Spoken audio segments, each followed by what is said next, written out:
The Subcommittee on Supply is called to order. We're meeting today to consider the estimates from the Department of Municipal Affairs as outlined in Resolution E17, which reads, resolved that a sum not exceeding $213,184,000 be granted to the Lieutenant Governor to defray expenses of the Department of Municipal Affairs pursuant to the estimate. So I recognize the Minister of Municipal Affairs. You have 1 hour for your opening remarks.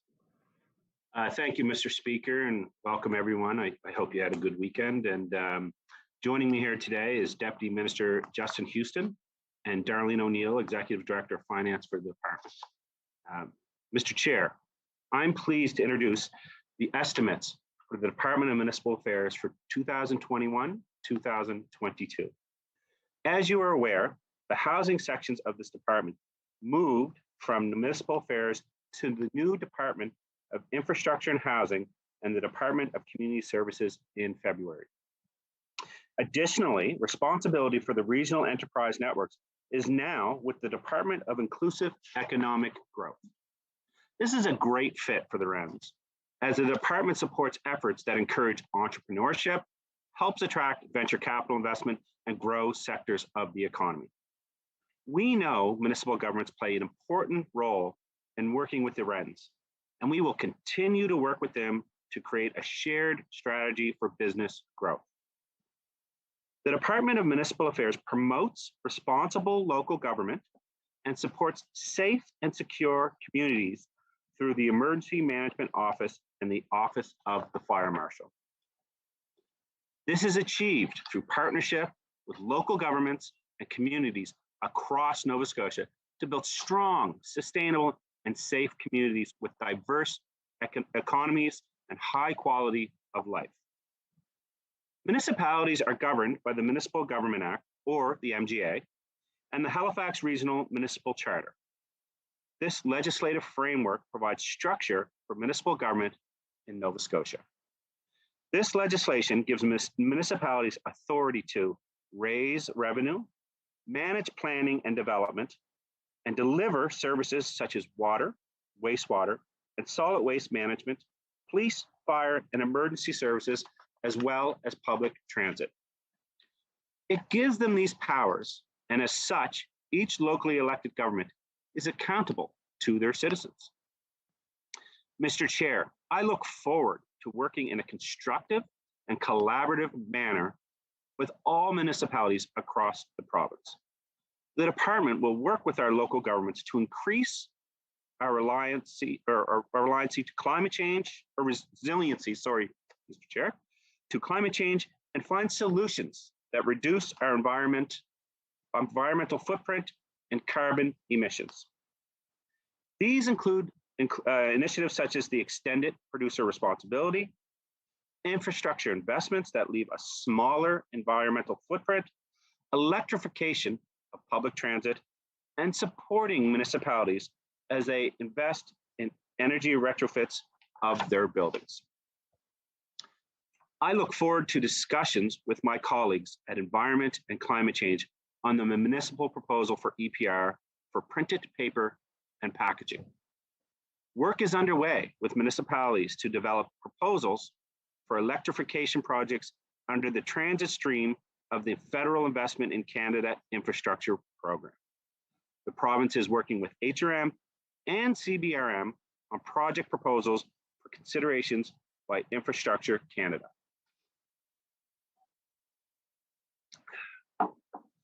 Mr. Chair, the ability to successfully deliver on the department's mandate hinges on building and maintaining strong partnerships with the 49 municipalities and 21 villages across the province. Open communication is important to me, and one of my first priorities as minister has been to reach out to municipalities. I have spoken, written, and virtually connected with municipalities over the past several weeks, and will continue to reach out in the coming days and weeks. We know these are difficult and challenging times for municipal governments. That's why we've been working closely with local leaders to understand the impact of COVID-19. We have worked closely with Nova Scotia Federation of Municipalities and the Association of Municipal Administrators to identify the challenges that municipalities have been facing. Municipalities told us what support they need. The Safe Restart Agreement with the federal government helps address some of those needs.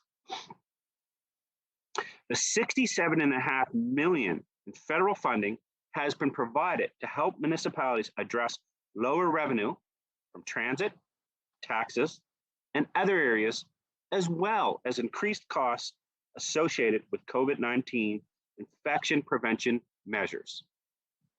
This funding gives local governments the resources they need to continue to deliver essential programs and services for their residents. To leverage this support, the province contributed more than $100 million in operational funding to municipalities over the last year. We also announced a $380 million loan program to help municipalities with operating expenses so they can continue to deliver programs and services.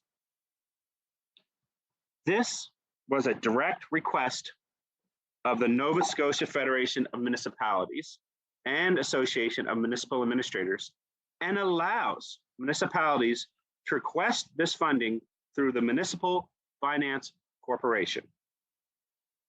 During the municipal elections last fall, municipalities would have received personal protective equipment supplies from the provincial stockpile to support safe elections. EMO staff also work closely with municipal emergency officials to identify PPE needs. At Municipal Affairs, we continue to strengthen the relationships we have with local government organizations and community groups that help us deliver the programs and services on which Nova Scotians rely. One of the most important relationships we have is with municipalities. Local governments manage the services that directly affect the day-to-day lives of Nova Scotians. The quality of our water and roads and our public safety depends on them. As a department, we work closely with municipalities to ensure good governance, accountability, effective planning, and most importantly, to help build healthy, vibrant, and safe communities. Having a strong relationship with municipalities matter.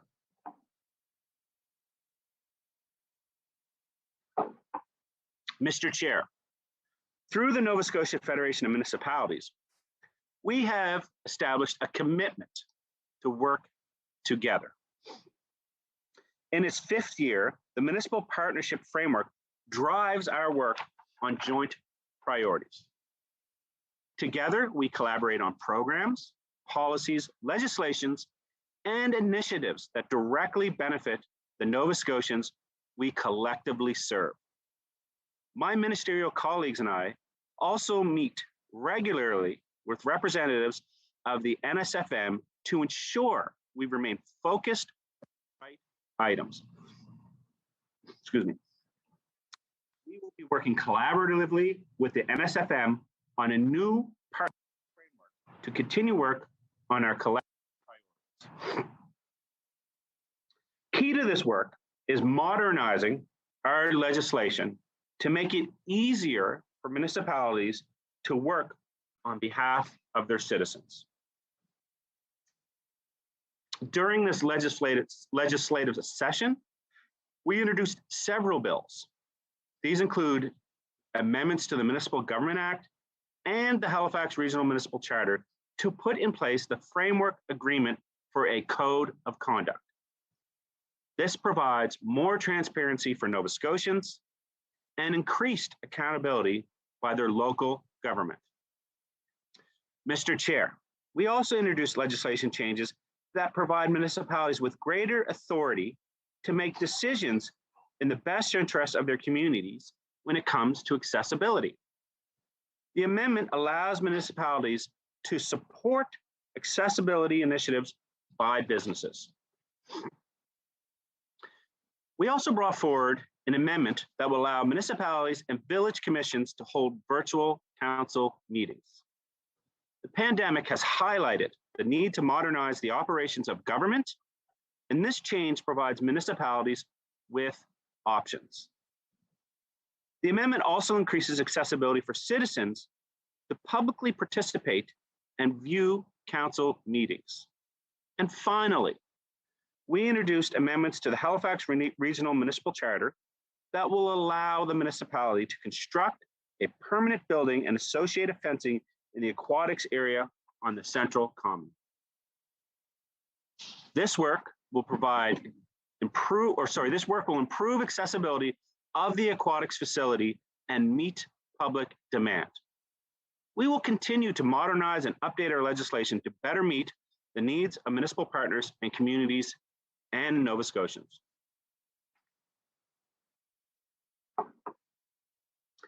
Our funding partnerships with the federal government are all about ensuring our communities are equipped with sound infrastructure.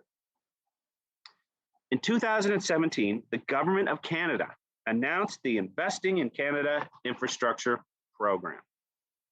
Under this program, Infrastructure Canada will invest $180 billion over 10 years to address three key objectives: to create long-term economic growth, to support a low-carbon green economy, and $828 million over the 10 years. On behalf of the province, Municipal Affairs currently administers 38 projects under ICIP, totaling $251 million to 25 municipalities and 5 nonprofits and universities. Mr. Chair, municipalities also benefit from other programs that leverage federal dollars.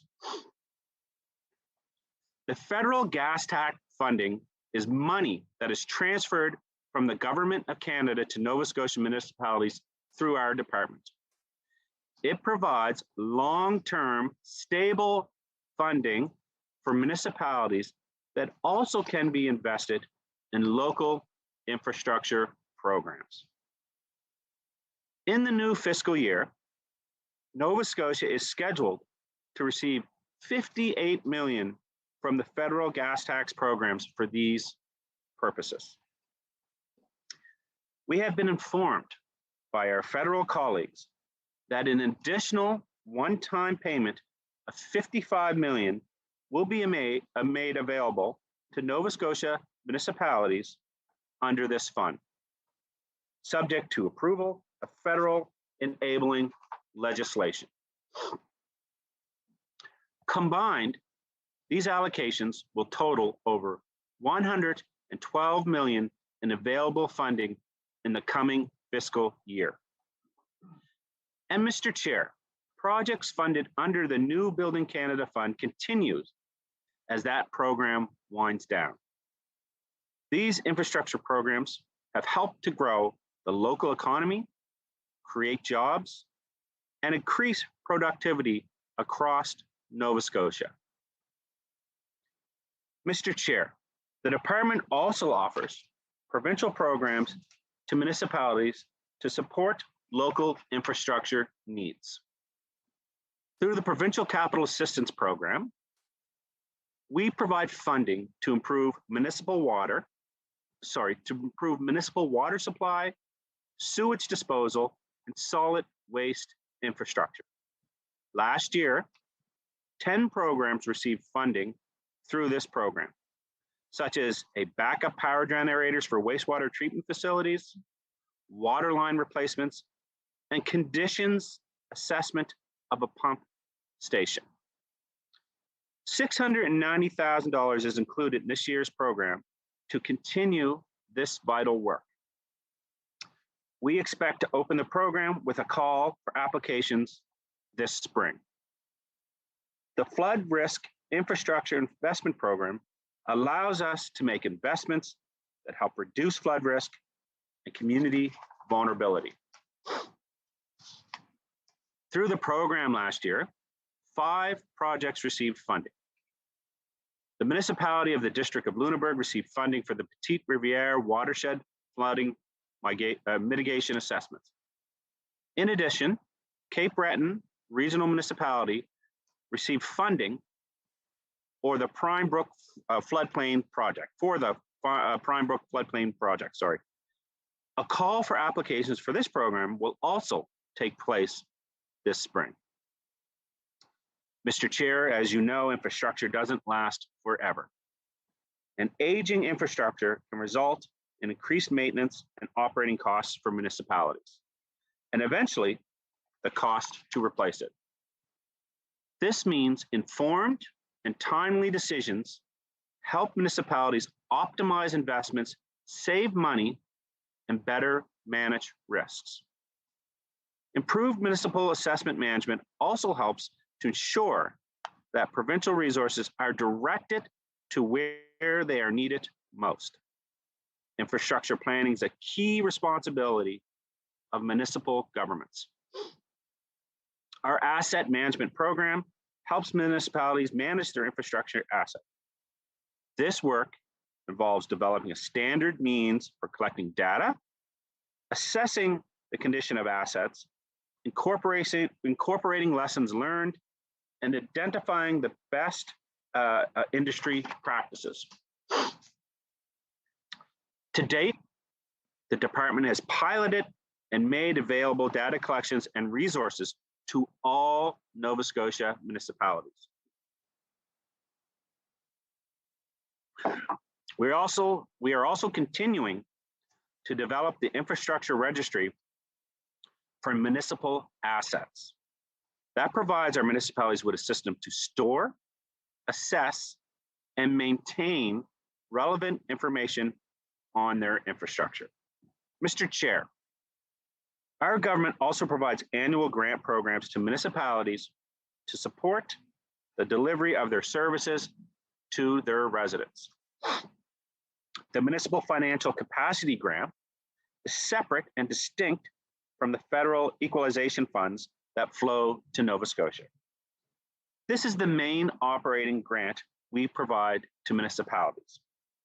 It is set in legislation in the Municipal Grants Act. The amount of funding for municipalities in this year's program is approximately $32 million. We continue to work with the Nova Scotia Federation of Municipalities, the Association of Municipal Administrators of Nova Scotia, and municipalities to update this program. The grants in lieu of property tax, where the province pays municipality grants instead of property taxes for provincially owned properties, is also delivered by Municipal Affairs. This year, approximately $21.2 million will be provided to municipalities. The Municipal Farm Grant compensates municipalities for lost tax income or taxes from active farmland owners. Working or active farmland is assessed as exempt property by the Property Valuation Services Corporation. During this fiscal year, municipalities will receive about $1.9 million. As well, a fire protection grant is paid to municipalities for properties such as public hospitals, schools, and museums that are not eligible for the grants in lieu property tax payments. It is estimated to be about $1.3 million annually. To compensate municipalities for property taxes on NSPI-owned properties, approximately $16.5 million will be provided to municipalities this year. As well, in recognition of the increase in HST costs, $6 million will be provided to municipalities as an HST offset grant. These grants and others are legislated under the Municipal Grants Act. We expect to provide, in total, close to $79 million to our local governments in the coming fiscal year. Mr. Chair, at Municipal Affairs, we also operate programs that municipalities can apply to for various projects or participate in to enhance economic growth. Our beautification and streetscaping program supports the development of attractive and inviting public areas for residents and visitors, where they can spend time enjoying what our communities have to offer. The program fosters community pride and supports local development, tourism, and economic development. The new Minus Beautification project received funding to help with the installation of benches, planters, and waste receptacles along Commercial Street, and adding landscape to the roundabout at Commercial Street and Granite Drive. Another project that received funding was support for the installation of updated signs, picnic tables, planter boxes, mural paintings, and a new entrance sign to downtown Windsor. In total, 50 projects received support through the program last year. These projects range from landscaping, interpretive signs, lighting for public spaces, the creation and installation of an accessible outdoor art gallery. A total of $500,000 has been allocated to the program for the coming year. A call for applications is expected to go soon once the budget is approved. Mr. Chair, we are working to help municipalities support youth who want to stay in their areas.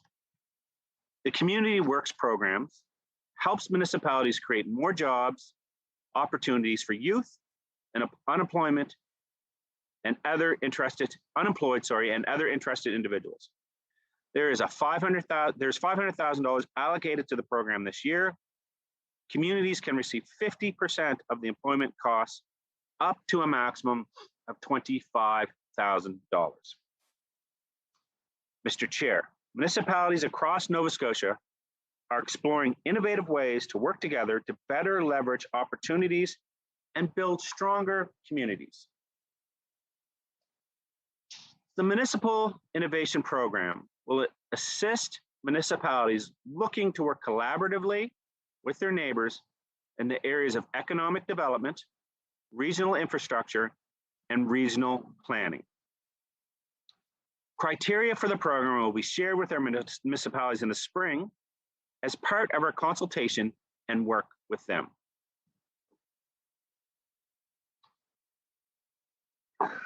Mr. Chair, the mandate of the Emergency Management Office is to enhance the safety and well-being of Nova Scotians, their property, and the environment through innovative, collaborative, and integrated emergency planning and response. In times of emergencies, municipalities lead the response. The Emergency Management Act requires every municipality in the province to have an emergency management coordinator and to have an emergency plan.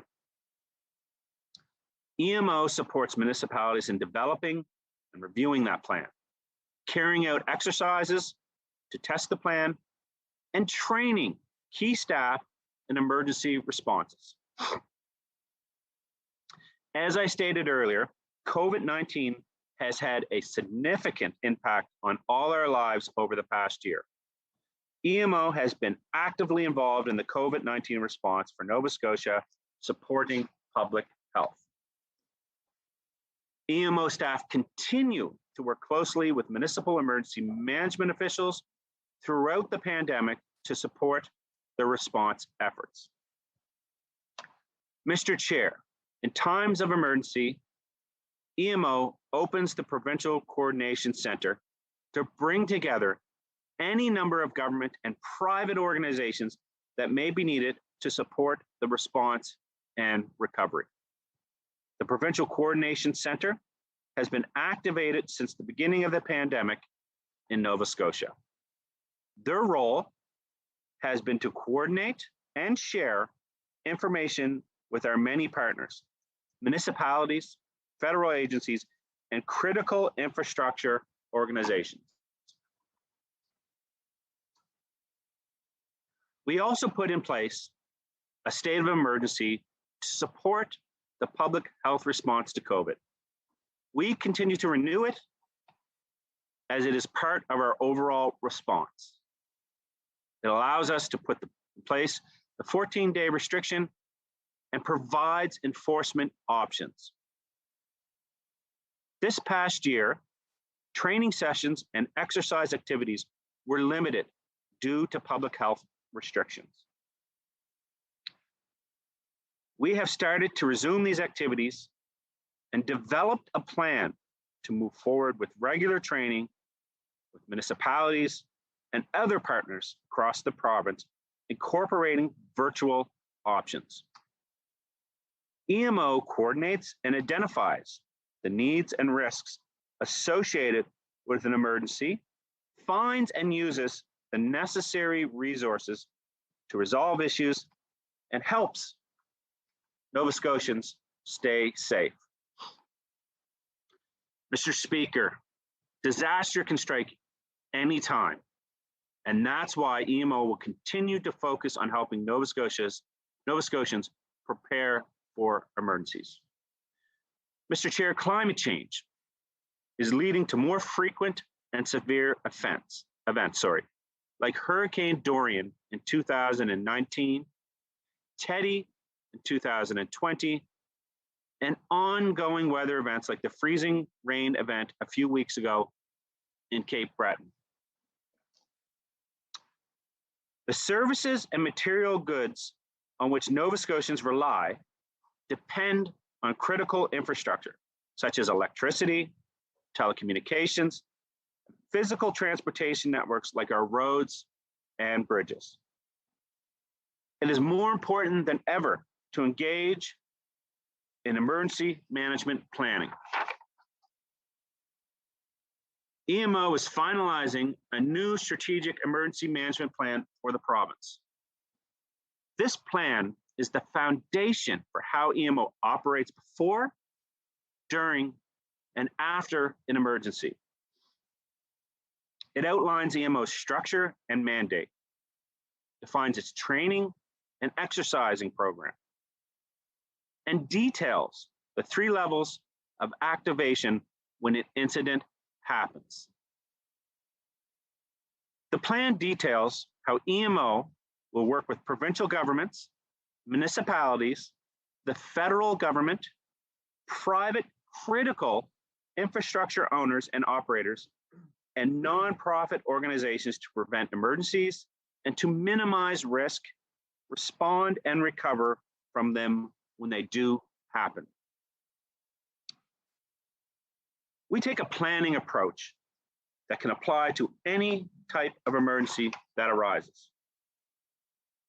The Strategic Emergency Management Plan details how the province and its partners will respond to specific threats to the safety and well-being of Nova Scotians.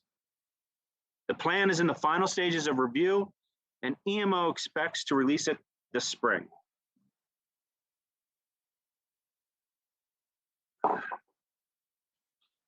EMO also administers the provincial 911 system.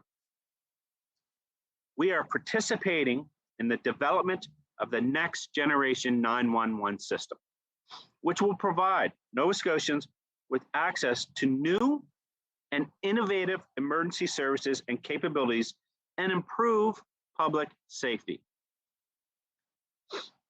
This work will continue in the coming fiscal year with the goal to implement it fully by 2023.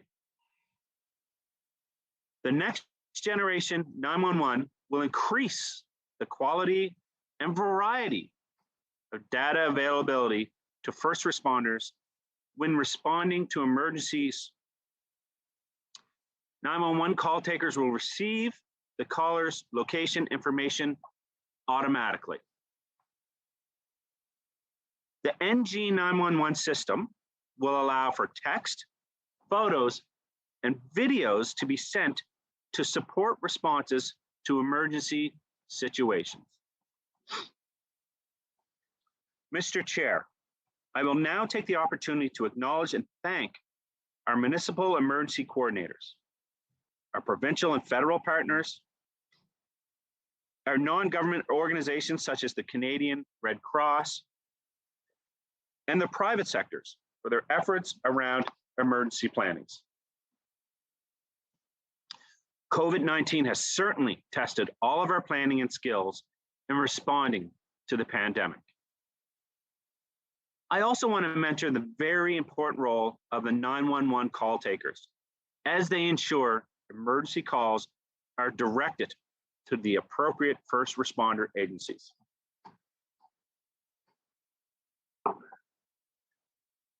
Mr. Chair, I wish to speak to the work of the Office of the Fire Marshal. Early in the session, I recognized the office for celebrating their 100th anniversary. The Office of the Fire Marshal oversees building and fire safety for the province and advises various levels of government on fire-related matters. The office also oversees building safety, ensuring that the Nova Scotia Building Code Act and regulations reflect the latest national standards. And if you ever want a good long read, Mr. Speaker, take a gander on the Nova Scotia Building Act. Take you a couple of months to get through. The Office of the Fire Marshal takes its governance and accountability role seriously. The Nova Scotia Fire Safety Act provides the office with the powers to enforce the fire code, conduct inspections and investigations, and provides authority to the municipal fire inspectors and chief. We recognize the critical role the office has in public safety and know that Nova Scotians count on it in this regard. You can be assured that we understand the gravity of this role and we are fully committed to their safety. Mr. Chair, we continue to work with municipalities who have the responsibility to provide fire services in their area. The province supports fire services through the Emergency Services Provider Fund, also known as the ESPF. The fund provides money to hazardous material teams, ground search and rescue organizations, and fire departments. Many of these organizations are supported by volunteers, put countless hours into training and responding to our emergencies. Indeed, they put themselves in harm's way to protect us. This funding helps to ensure they have the tools and equipment needed to stay safe. Mr. Speaker, organizations can apply for grants up to $20,000 for a variety of firefighting, ice rescue, personal protective gear, and communications equipment. A new category was added to the program last year for emergency power for buildings. Applicants can choose standby generators, including electrical and wiring, fixed fuel supply tanks, and posts to protect generators. I am pleased to say that 74 organizations and communities across this beautiful province received ESPF funding in this fiscal. This coming year, the budget for the fund continues to be $1 million, reflecting what we've been investing on average as a result of requests received to ensure our first responders have the tools and equipment needed.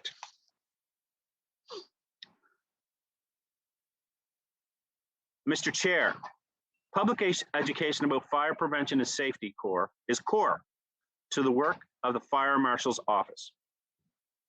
During Fire Prevention Week in October, indeed throughout the year, we will continue to share the information with Nova Scotians on fire prevention and what to do if a fire occurs. The Office of the Fire Marshal also provides information, advice, and recommendations on the many aspects of building and fire safety, as well as fire service delivery. This work includes support for municipal buildings and fire inspectors, architects, engineers, and other consultants and private citizens. The office collaborates regularly with many provincial departments, conducts inspections for provincial licensing, and provides advice and recommendations relating to fire and building safety for more than 3,000 provincially owned properties. They also continue to foster and develop relationships with fire services throughout Nova Scotia. Mr. Chair, we support local fire chiefs in determining the cause and origins of fires. Our deputy fire marshals are available to respond across the province and around the clock when asked to conduct fire investigations. During the investigation process, the Office of the Fire Marshal works closely with fire services, provincial police services, the Nova Scotia Medical Examiner Service, and the insurance industry. Mr. Chair, thank you to the many organizations that partner with the Office of the Fire Marshal to keep Nova Scotians safe. They are the Nova Scotia Building Code Advisory Committee, the Nova Scotian Building Officials Association, Fire Services Association of Nova Scotia, the Fire Inspectors Association of Nova Scotia, the Fire Safety Advisory Council, the Fire Service Advisory Committee, and others who are engaged in delivering fire prevention and safety services.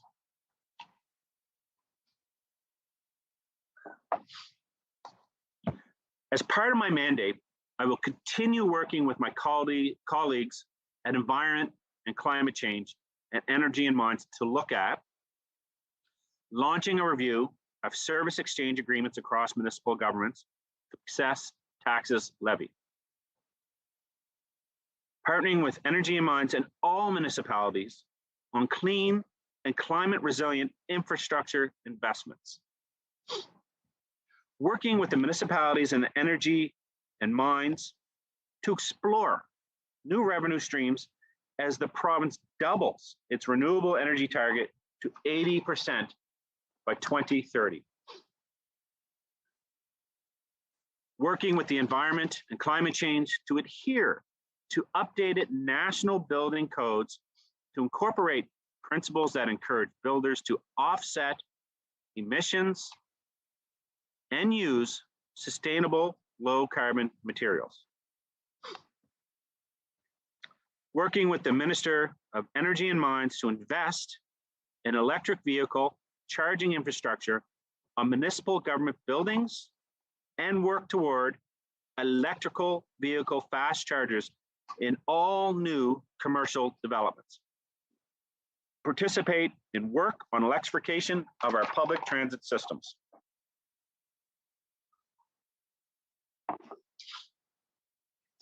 And to review how municipalities borrow money for energy efficiency and renewable energy projects to find ways for them to invest in deep energy retrofits for their buildings, which will work toward energy targets and provide energy savings.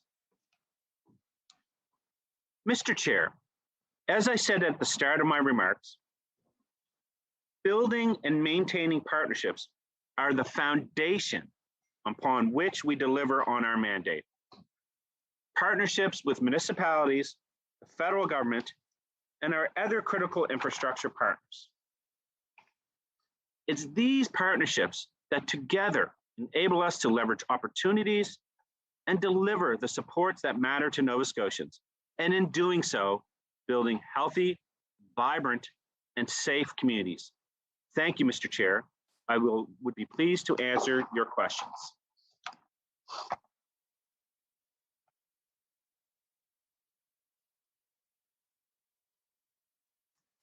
Thank you, Minister. We'll recognize now the Progressive Conservative Caucus. I recognize the honourable member for Truro, Bible Hill, Millbrook, Salmon River. You have 1 hour, but it'll be broken up with the COVID break. Great. Thank you, Mr. Chair, and thank you, Minister, and for your department for all your hard work and budget and mandate preparation. A lot there. So I'm going to start out and go through the mandate, and really, you know, I like to hear, like that I heard that collaboration, consultation, communication, and partnerships is going to be valued, because I think it is important as we move forward with the municipalities, the towns, and the villages. We can't forget about the villages either. So I'll start out with you work with your colleague from the environment and climate change on extended producer responsibility, EPR. So does the government have a position on EPR, and what would EPR look like? The Honorable Minister of Municipal Affairs.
I want to thank the honorable member for the question, and first recognize this is actually my first question getting as Minister of Municipal Affairs, and I know it's the member opposite's first session, so congratulations. I don't think I got to say that to you, but you're doing an outstanding job. So EPR is seen as an important tool, but my job as Minister of Municipal Affairs is to listen, consult, and work with our partners, which include municipalities and business associations. Right now, we, as you have seen throughout this session, the pieces of legislation that we have come forward from municipalities. It's come forward from our NSFM partners. So we're always there to talk, to see what's needed. We realize that it is an important piece, but again, this isn't about downloading or forcing legislation on our municipalities. It's about continuing to work with them. And I've had the privilege as minister to sit with our virtually, I should say, and in person actually, but I did sit virtually several times with the Nova Scotia Federation of Municipalities to listen to what they feel they need to have to be sustainable and to move forward, because we know the world is different now. The asks from municipalities and our villages and our partners right across Nova Scotia has changed to a degree because of COVID-19, and we need to make sure that whatever decisions we're making on our end is in lockstep with them. And we've seen that throughout this session when legislation has come forward in law amendments. We've seen the Nova Scotia Federation of Municipality supporting our legislation. We've seen members of CBRM and HRM supporting our legislation. We have amazing. I've had the ability already to speak to all our mayors. I wish I had the time to speak to every single councillor, but as an MLA of a busy area, municipal, or as a minister and a father of 3 children, I don't think I'd ever get home if I had to talk to every councillor, but I'm trying to. Like I said, I've attended the virtual meetings. And just recently, myself the member, the Minister of Education and others sat down with CBRM mayor and staff here, along with the Premier. He was there also, and just to hear from them what they need and what they feel will help move them forward. So EPR is definitely something that is being discussed. It's in my mandate letter, obviously, and in the Minister of Climate Change's mandate letter, but it has to be done responsibly. We have to realize that we don't want to put any undue pressure on our businesses, on our residents, and on our municipalities. So there's ongoing conversation, and it's a great question. But again, I feel my job as as a Minister of Municipal Affairs is to listen more than talk. And that says something because I like to speak. So thank you the member for the question. The honourable member. Great, thank you, Minister, for the answer, and thank you through the chair. I'd like to ask a couple more questions around EPR, and I guess one of them is is it a mandate through your consultation process with NSFM? Has it been a mandate of NSFM and its members, EPR, moving forward? And I guess a couple questions to add to that. How much money are we talking about if we do implement any kind of strategy around EPR and moving forward with the municipalities? The honourable minister.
I thank the honourable member for the question. It certainly is an interest of our NSFM members.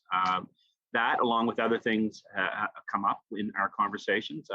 There's a whole list of priorities, depending on which member of the NSFM you're talking to. Certainly, infrastructure is something that comes up a lot with us, and part of what I'm here to do is to listen to them. When it comes to a dollar value, that's kind of a tricky question. We don't have an exact dollar amount, but those are things that will work through. If this is something that NSFM wants, this is something we'll work through with them. We'll ensure that there's no surprises, obviously, and that there's a clear vision. If this is something that they want, there's a clear vision. Again, this is about, for myself and for this government, it's less about dictating or downloading. We don't want to get into, what is it that we can make you do?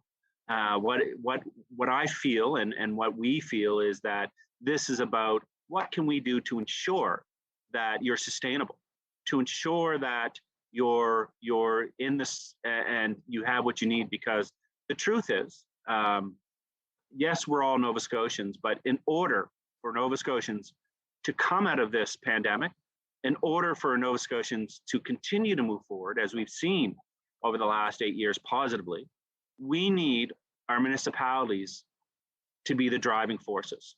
We need to make sure that our municipalities and towns are the driving forces, that they're successful, that they are listened to, that they are heard. And again, we go back to with EPR, We've had these discussions for sure. We'll continue to have these discussions. But again, it's going to be about more wholesome conversation. And I say that knowing that we've had a lot, in my short time here as Minister of Municipal Affairs, I've had a lot of conversation with the members. I've had a lot of conversations with individual mayors and wardens and councillors. We've heard, they've had concerns about, the restart program, infrastructure, and so what we're here to do, and we have a whole host of fantastic, smart, and creative individuals that work in this department, where I can say that, to be honest with you, that work directly. They work directly with those municipalities. They're having those conversations with the mayors, the wardens, the councillors, and all NSFM members to walk them through, to advise them, and to listen. So, we have a very, very capable staff here, and they have their ear to the ground. I can tell you that when I first had the privilege to be named Minister of Municipal Affairs, and the first thing I did over the first couple of days is make calls, talk to the mayors and wardens, and see what it is they need, and what they think. I mean, a big part of this is they have the outside look of how this department works and what it does. And one by one, every single one of them said, I mean, they were naming staff, but they were naming, they done an outstanding job building relationships with us, working us through things, and helping us find the needed funding for our projects, whether it's water, wastewater, whether it's streetscaping, and a lot of other different programs that we have available here. I've also, taken time to meet with the CAOs and the mayors and wardens of these provinces. And CAOs are extremely important, as you know, because they've got their eye on the money. They know where the assets are, where the liabilities are, where the funding needs to go, and they're the experts on what we as what municipalities, where they need to spend their money, and where it's the weaknesses, I'll say in some of the stuff is. So, it's been, for me, we've done an exceptional job, and I say we, I mean the staff have done an exceptional job keeping those close relationships, and certainly we, when it comes to EPR, we're listening, we're working with them. And we'll continue to work with them, and we'll work out the numbers with them once we figure out what that EPR looks like that works for all of our members right across Nova Scotia. Member? Thank you, Mr. Chair, and through you to the Minister, leads me into my next series of questions around service exchange agreements. Municipal governments to assess tax levied in corresponding areas. So what categories are negotiable in service exchange agreements, and how could road agreements change? So for example, main streets, highways 1, 2, or 3 through towns, how can they change? So those are my first two questions, I guess, as part one. Minister?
I want to thank the member opposite for this question, and I'll answer this from a not just a ministerial position, but also from a MLA position, because this is actually, believe it or not, as an MLA for HRM, this is something that actually impacts me. I'm one of the few MLAs, I think, left in HRM that have the confusion, we'll say, between municipal and provincial roads. And it's great when there's a snowstorm, huh? Like the people, I'm getting calls and people are saying, why isn't my road plowed? And I'm like, well, it's municipality. So, you know, right now, as you stated, there is a bit of confusion, and there's some ongoing conversations about municipal provincial responsibility.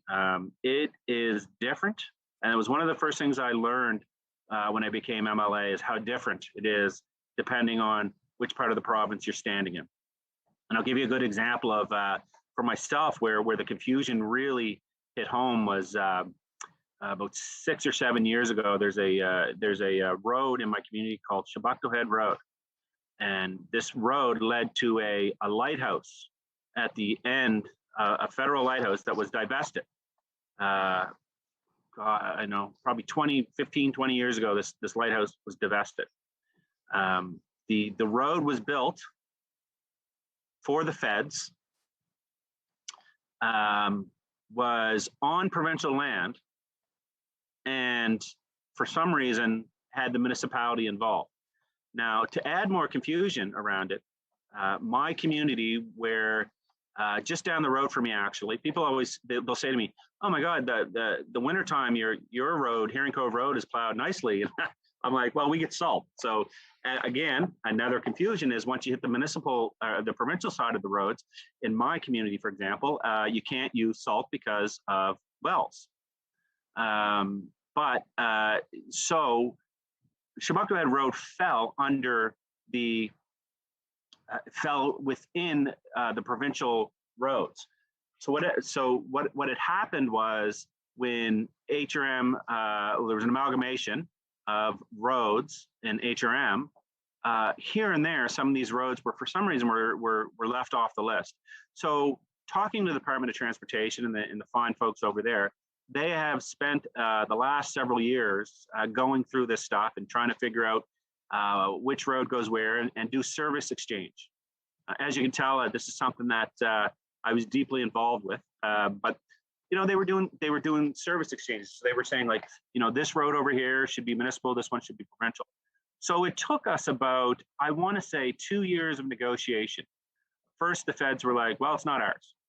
And then the province was like, well, technically it's on our, it's on provincial property, but we were never, you know, we never maintained that road. And the municipality had agreed to build that road. So there was a bit of responsibility there. In the end, what we ended up doing was a road swap. Essentially, you know, we took that road as the province, and all the service agreements that we do and maintain as a province. And we gave a road to the municipality of HRM that should have been under them anyways. And that's not even to touch on the J and K class roads that are all over Nova Scotia. Order, please. I'm sorry to interject, Minister, but it's time for a 15-minute COVID break. I'll just get going. We will return at 12:53, and you can keep going then, sir.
The subcommittee on supply resumes.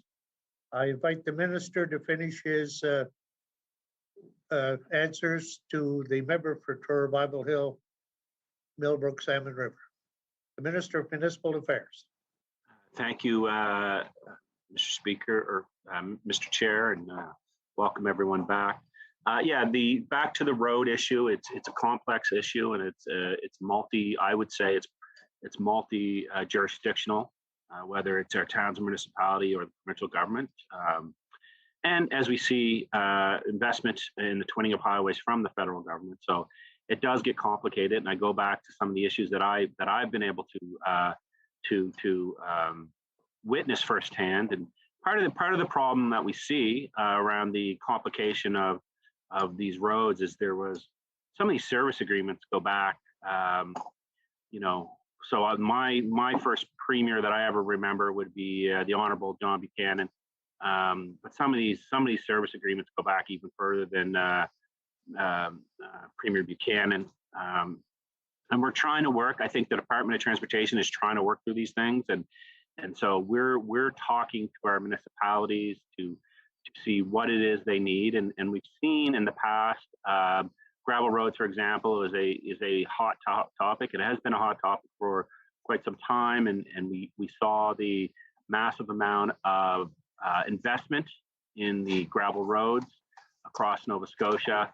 And I would say if we look at, and it's all, one of the things I think about this department is it's all connected. Like, I feel like this is a department that's connected to all of the other departments and all the municipalities and all our stakeholders, because, when I sit down and I speak to the municipalities and the towns, their questions it's never really about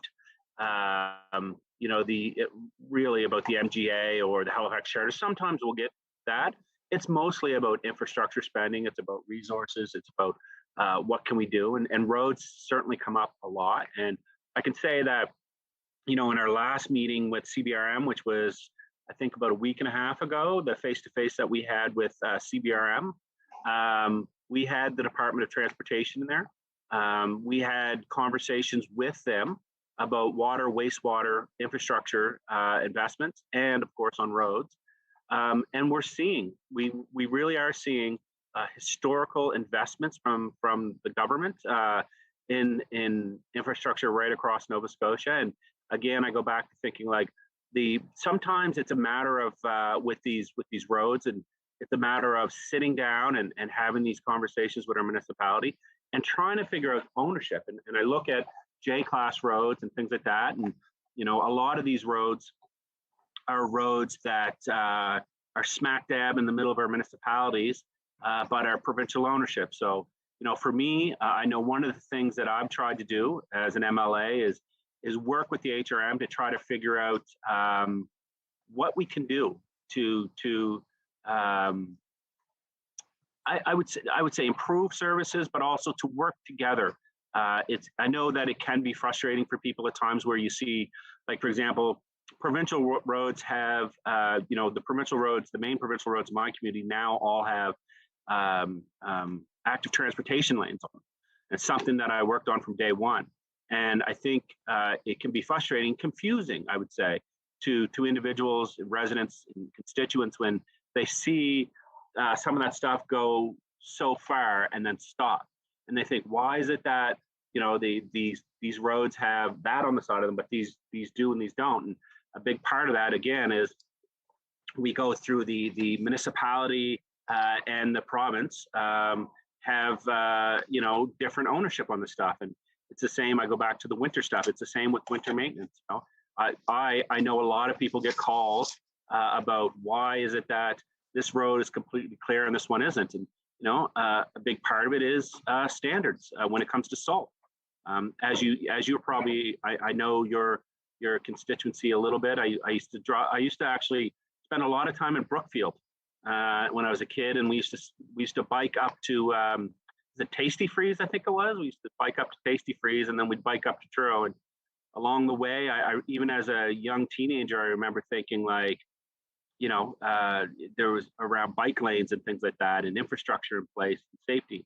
So, it is a great question, and we continue to work with our municipalities to see what we can do from a provincial standpoint and with our federal partners to implement the type of services when it comes to road that they expect. The honourable member. Thank you, Mr. Chair, and thank you, Minister, for the answers. I just want to touch base with you and on a couple of other questions, but you've consulted with NSFM, CBRM, HRM. What about the other villages and municipalities where these roads and service agreements really affect those smaller towns and villages and municipalities, I guess, too? Have you had any consultation or communication with those members directly? The honourable minister. Yeah, so I have, and our staff. I'm obviously working my way through speaking to everyone. I do plan on, as minister, to get out as quickly as possible into those communities to speak to those individuals, as long as COVID allows. Right? We want to. Virtually and phone calls and that are great, and emails, but as you know, and everybody knows, in the end, face to face is the best thing that we could do. And we are definitely working with them.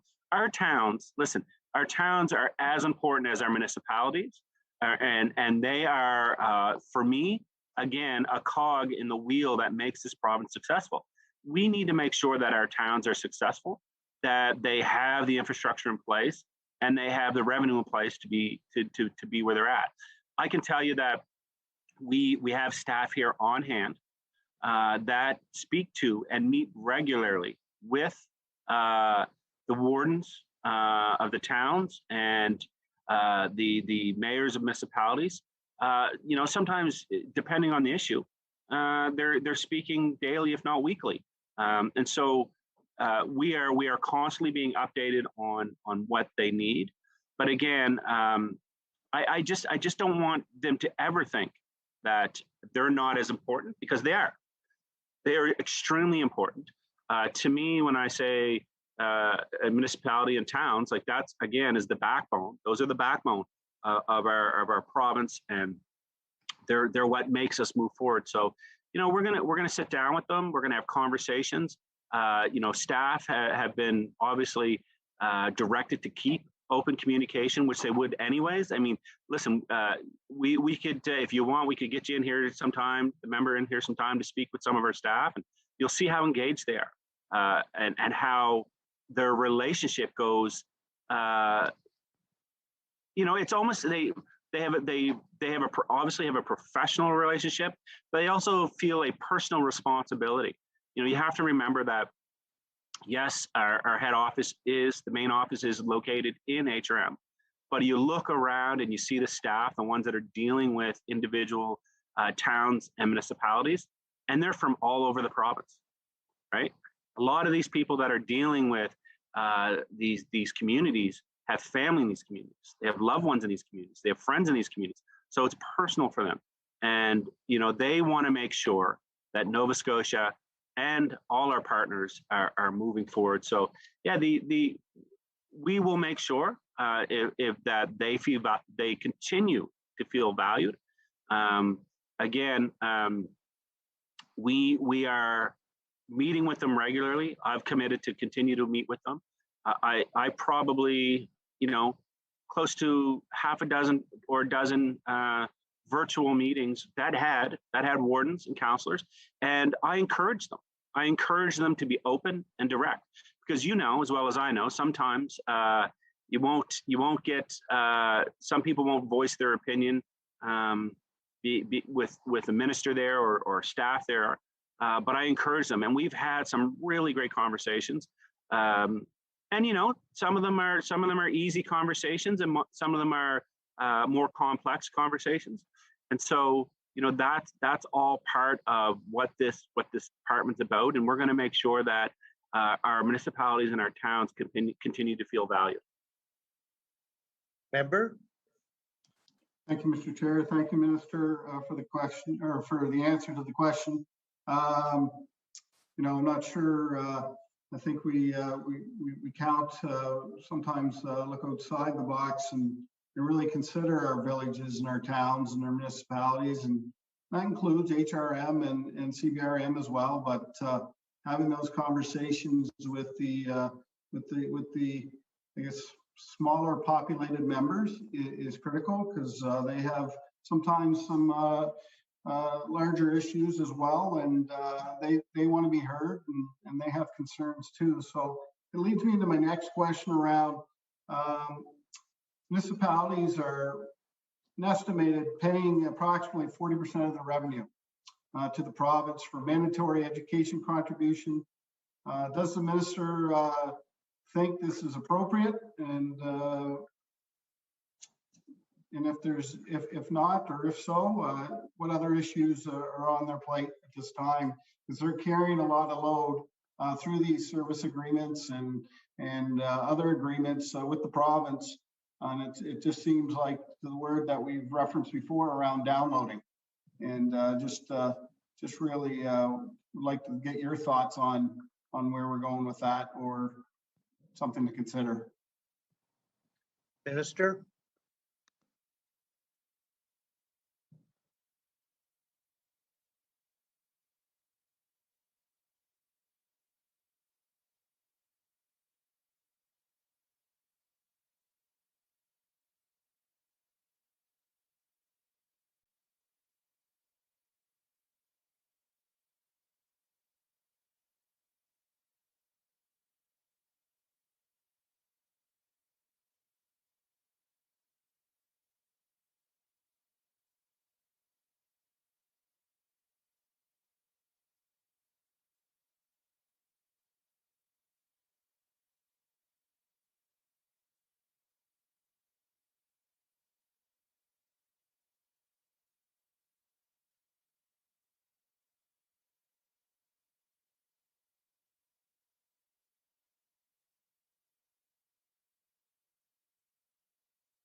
I want to thank the honorable member for the question, and certainly as a father of three, education is extremely important, not just for me, but all Nova Scotians. And we're going to continue to work with our municipalities.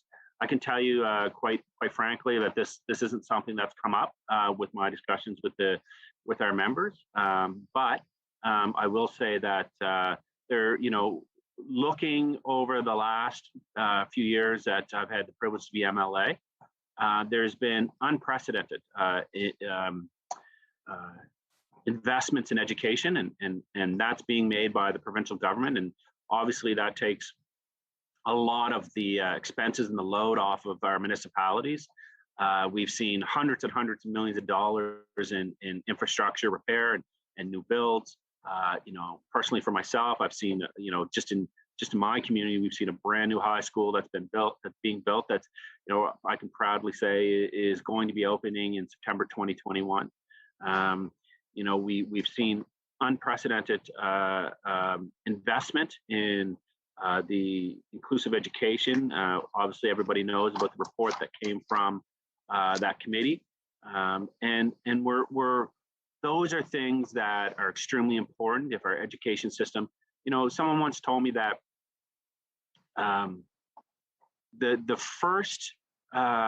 your first impression driving up to a school as a student in that school bus or being dropped off or walking to school, your first impression when you look at that school, how important it is.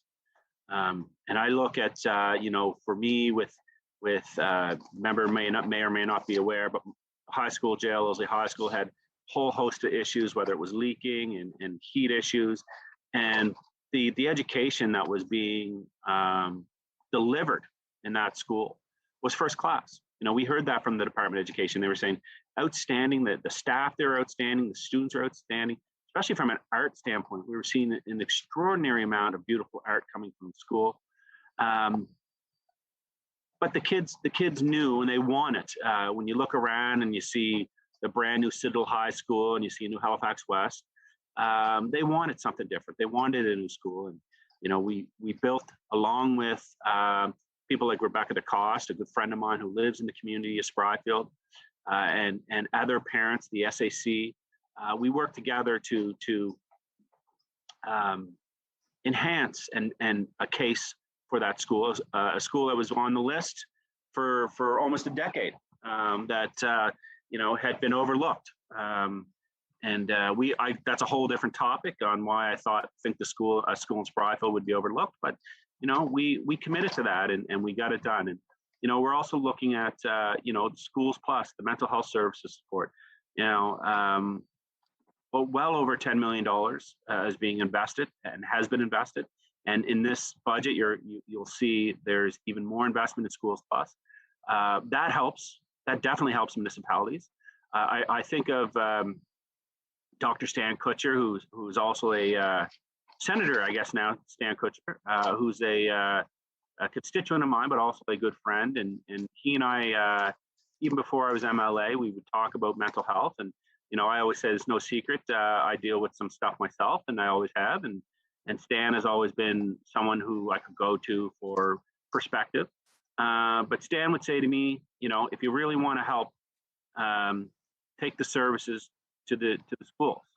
And him and Star, I think it was a couple of years back, had done a report, and that's exactly what's happening now. We're seeing these investments in schools, and that helps municipalities. It helps the province. It helps the residents. And I think anytime we can invest in our children's future, our children's health, and our mental health is a huge win for our communities and for the municipalities.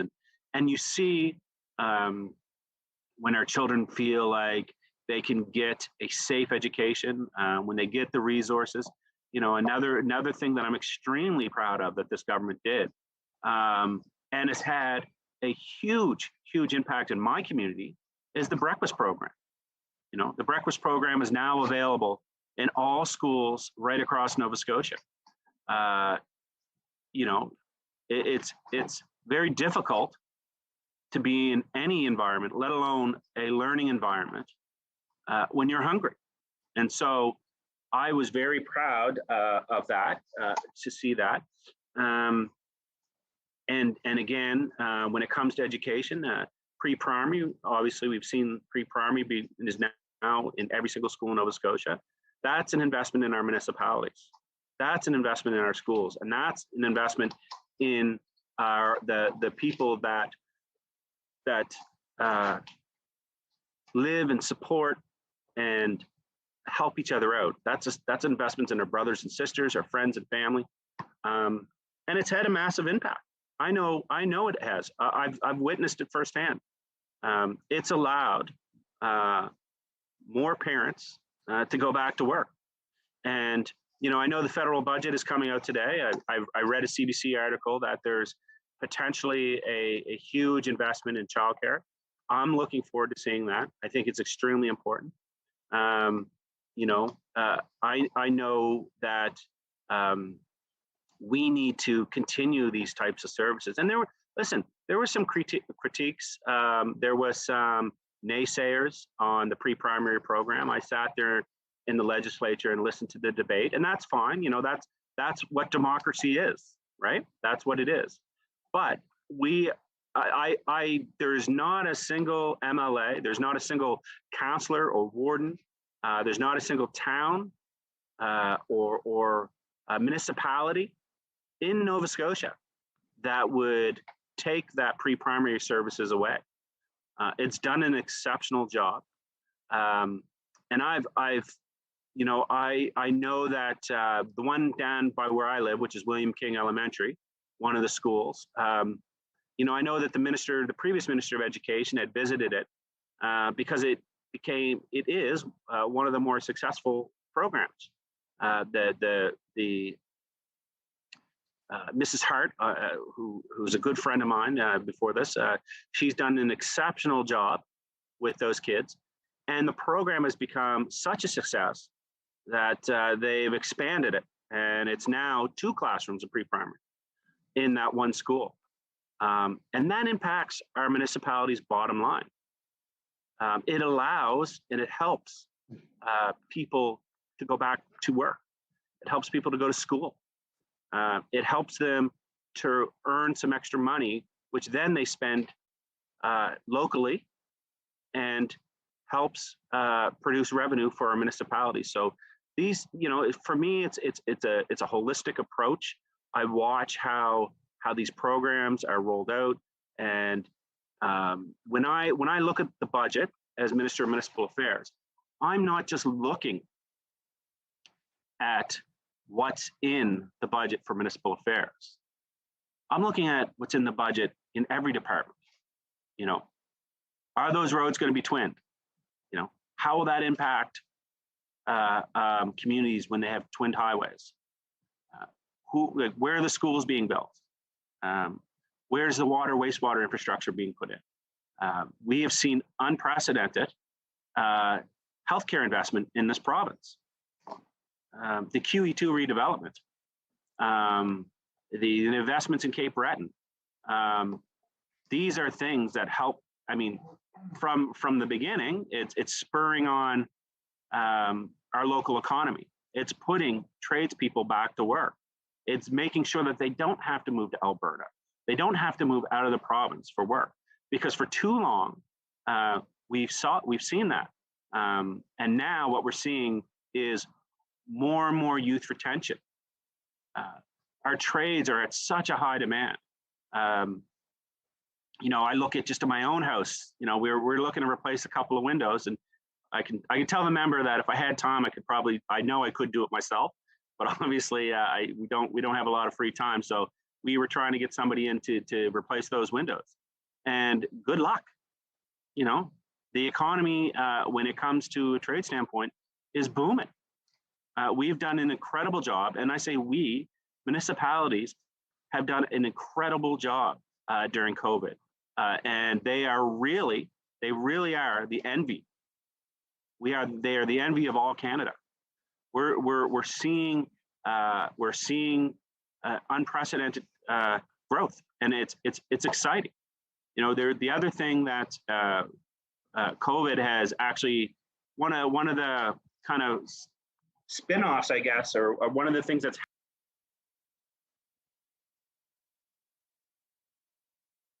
The member has muted himself. Oh, I thought that was you, Mr. Chair. We sorry about that. I'll wrap it up.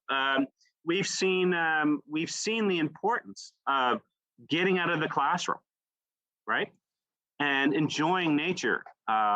And I think back to my grade 6 teacher, Mr. Sullivan.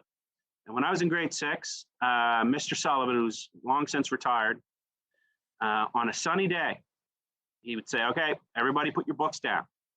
We're going out into the field to play sticks. And he'd grab, we'd have 2 piles of sticks, and it was essentially a game of chase. You had to steal each other's sticks, and the winner had the most sticks at the end. But he understood the importance of our children learning outside and being part of nature, and getting that fresh air and getting the beautiful sunshine on you.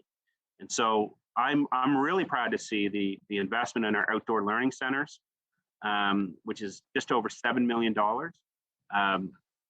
Again, I go back to my own community. We have several outdoor learning centers already. It was something that the community, working with myself and government and our former councillor, Steve Adams, we helped create an outdoor space. And the reason that came about is we had an administrator at the time, we had teachers at the time that said, you know what, this is important. And so those type of investments, I would say, we know how important it is. And we know how important it is that education is an investment, but it's not just a line on a sheet. It's those infrastructure spends. It's the hiring of the teachers and the staff, and we're seeing more and more staff coming into the education system. And, the Minister of Education can speak on that, but I just wanted to say, we will continue to work with our municipalities. If this is something that they feel that that is top of line for them. I mean, listen, I'm open to talk about anything they want. Again, even though I'm long-winded, I apologize. I'm here to listen and not just to speak. So the member, if you have municipal leaders that have brought this up to you, please send them my way, and I'll have that conversation with them. The honourable member for Truro, Bible Hill, Millbrook, Salmon River. Thank you, Mr. Chair, and thank you, Minister. So it leads me into the next question, and it's around enabling or municipal modernization, and what's that mean to you in the department? And it sort of streams into my segue into another question around municipalities and the Minister of Energy and Mines to explore new revenue streams. I kind of be interested to hear what your thinking is around that in terms of new revenue streams for municipalities. Minister of Municipal Affairs.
Thank you to the member for the great question. This is something, modernization, if you don't mind that I start there, is definitely top of mind. And for us, again, it goes back to those requests that are coming in from our municipal partners. And in this session alone, we've seen a good example of changing and adapting and listening would be some of the bills that we brought forward, especially around virtual council meetings. I know it's kind of a strange thing to say, but even like 5 or 6 years ago, someone would have said virtual councils. We all would have been like, what in the bloody heck is that? But that was something that was brought forward by our partners on the ground that said, listen, it's worked effectively. And in fact, they've seen an uptick in public engagement around their council meetings because of access to these virtual meetings. So we've seen that. That is one thing. That's one way. We're always willing to listen. And when it comes to modernization, a part of that is investments, and and to modernize municipalities and towns, and we need to have the infrastructure in place. And as we're all aware, this government has set up a trust with hundreds of millions of dollars to work with our partners on broadband to ensure that the rollout of broadband is in almost every community. It touches all our Nova Scotians. And if we want our municipalities, if we want our businesses, and if we want to attract modern, and I think that's one of the other advantages that we as Nova Scotians have, is that we have such an educated and smart workforce.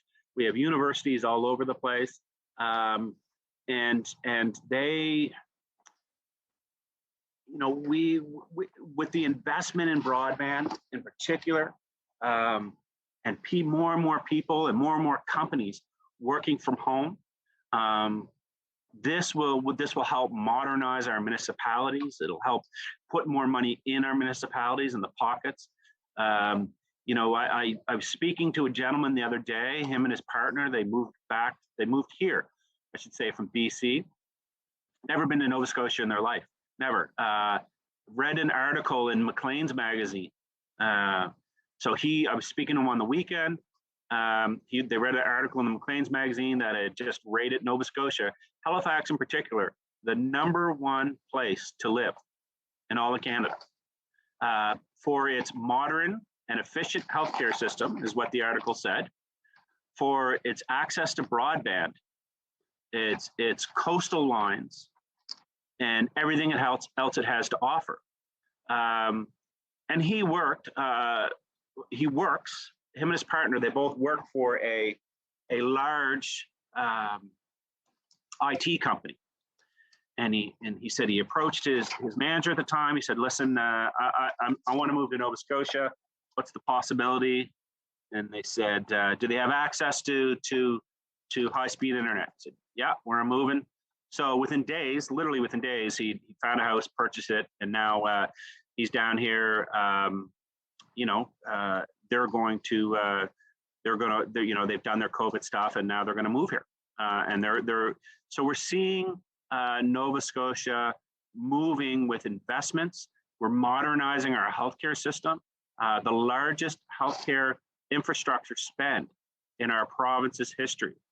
And that's about modernizing our healthcare system. That's about bringing and attracting bright, new, young minds from all over the world. Because if we want to stay competitive, it wasn't us, it was Maclean's magazine that said that we had an exceptional healthcare system here in Nova Scotia. And that's due to all the frontline healthcare workers, and that's due to all the people that come in every single day and work day and night for all Nova Scotians. But we're in a competitive market when it comes to resources. And if we want to continue to attract the brightest minds to our municipalities, we've got to modernize. And that includes, again, our That includes our infrastructure on the ground. And that includes planning. And regional planning is huge.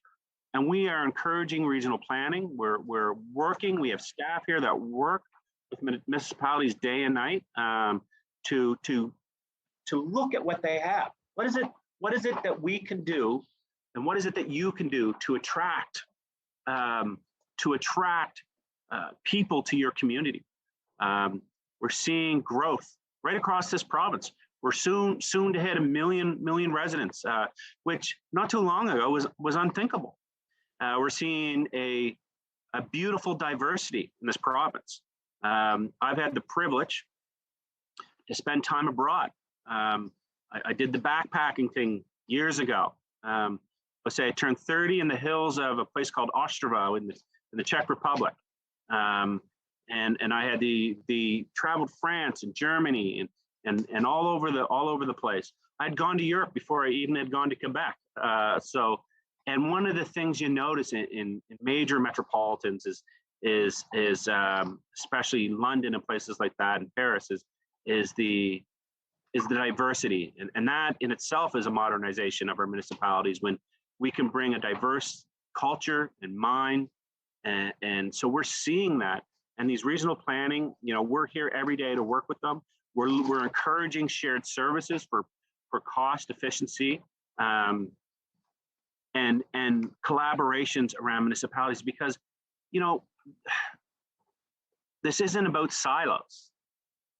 I remember when I was much younger, it'd be Halifax versus Dartmouth, or this area versus this area, and sometimes we see the urban versus rural. Well, what I say to people is, I hate to break it to you, but we're all in this together, right?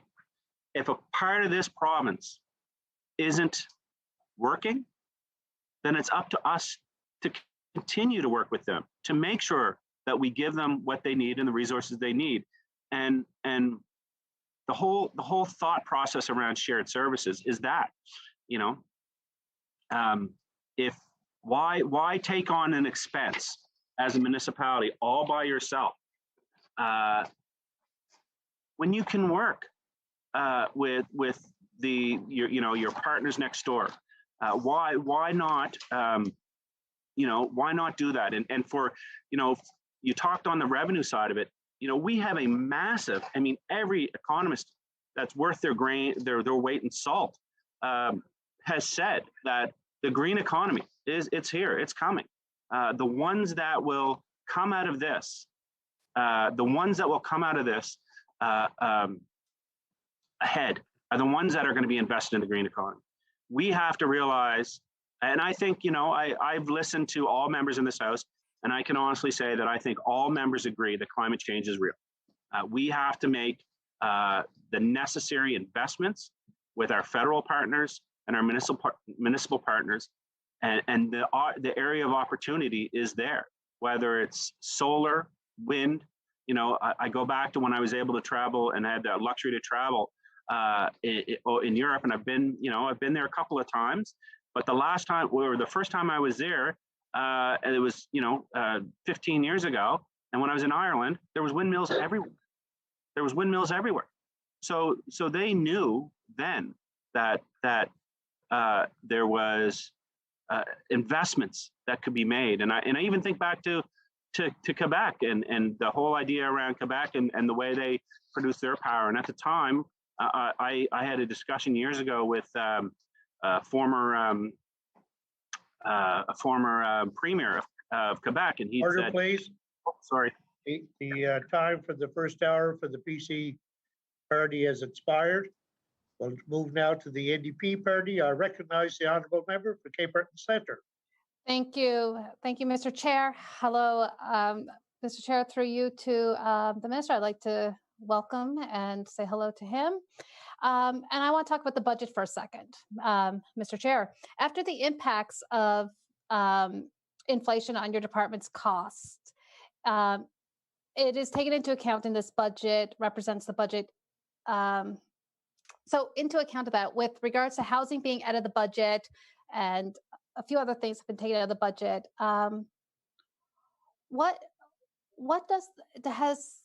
the budget for municipal affairs had an increase or a decrease, and by how much?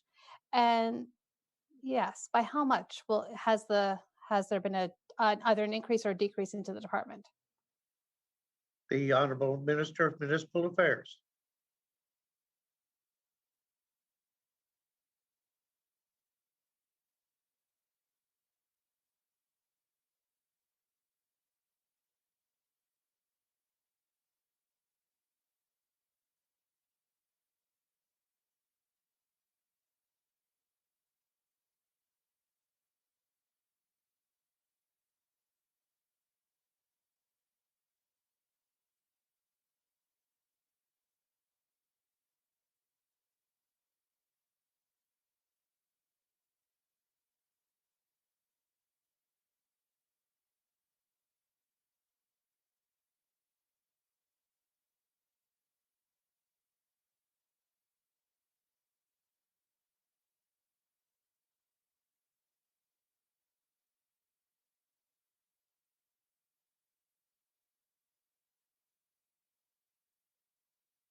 I want to thank the honorable member for the question, and like the member before her, this is her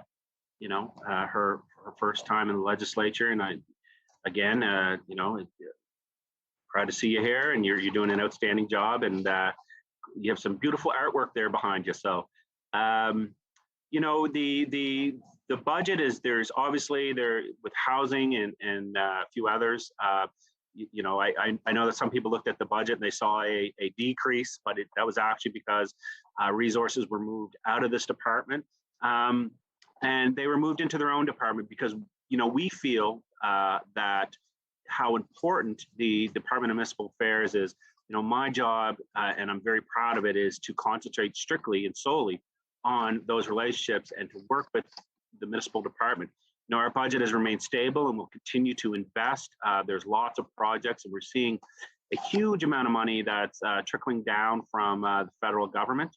When we think of money, or when we think of resources, we take into it. A lot of times it just goes right to dollars and cents, but a large part of this is also the human resources that we give each and every day to those municipalities. I can tell you that the services that are being provided by staff here are saving money. Are saving municipalities money. They're helping them work through issues. They're helping them do planning. Just the other day, as I had stated earlier, the other week there, we met with CRM, and we worked with them through their projects and what was important to them. And one of the things that was said to them was,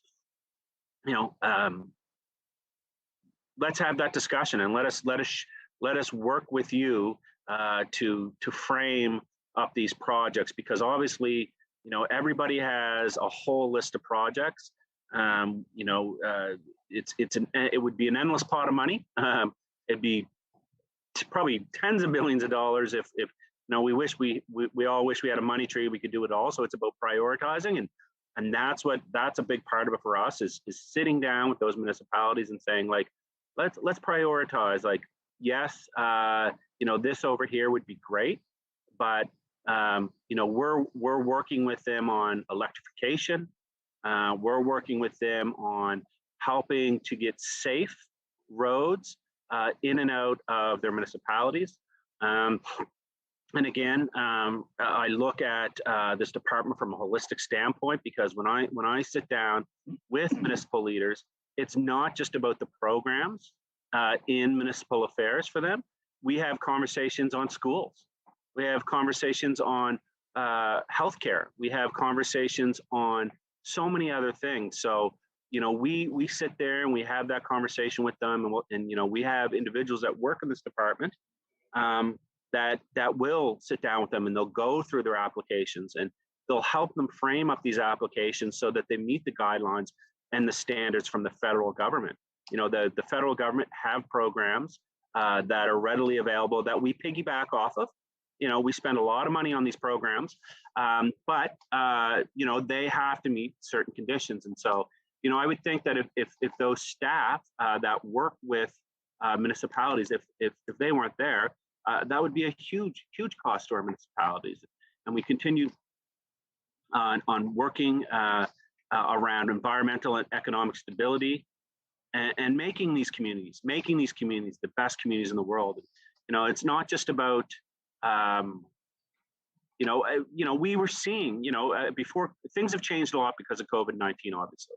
And we were seeing record numbers of tourism to this province. And that was because of monies that was being invested from a provincial level to invest and to advertise and to promote this beautiful province. And that trickles down. That trickles down into our municipalities. As an MLA for Cape Breton, I'm sure I know you are. You're well aware of the importance of tourism to Cape Breton. And so, we will continue to work with those, all our partners on this stuff. And we want to make sure that they feel empowered, they feel listened to, and they know that we're here as a partner. And our job is to work hand in hand, arm in arm with them. Thank you. The honorable member. Thank you, Mr. Chair. And I don't know if the member is aware, but I was a former municipal councillor up until March of 2020. I'm very well diverse in municipal affairs and the running of the department, and they are great people. So I'd like just to have the questions, because I know a lot about the department already. Thank you. I want to know how much of this budget is coming from federal money. The honorable minister.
I want to thank the honorable member for the question. Currently, our budget sits at $213.2 million. Of that, $100 million of it is recoverable from the federal government. And it's the way that basically, as the member knows, but just for everyone else out there, how this works is, things fluctuate depending on what programs are out there, right? So, and also, we look at potential emergencies that happen. I look back at the last two hurricane seasons and the amount of damage that was done. So obviously, when things like that come up, we as a province, as a people, we need to react to that. And we're here to take advantage. So that's when I think of municipal affairs, I think of working with our partners hand in hand, listening to them, but also I think of opportunity. This is a department that looks for opportunities, and those opportunities a lot of times come from the federal government. We want to piggyback off their money. Obviously, it's no different than, I'll use HRM for an example.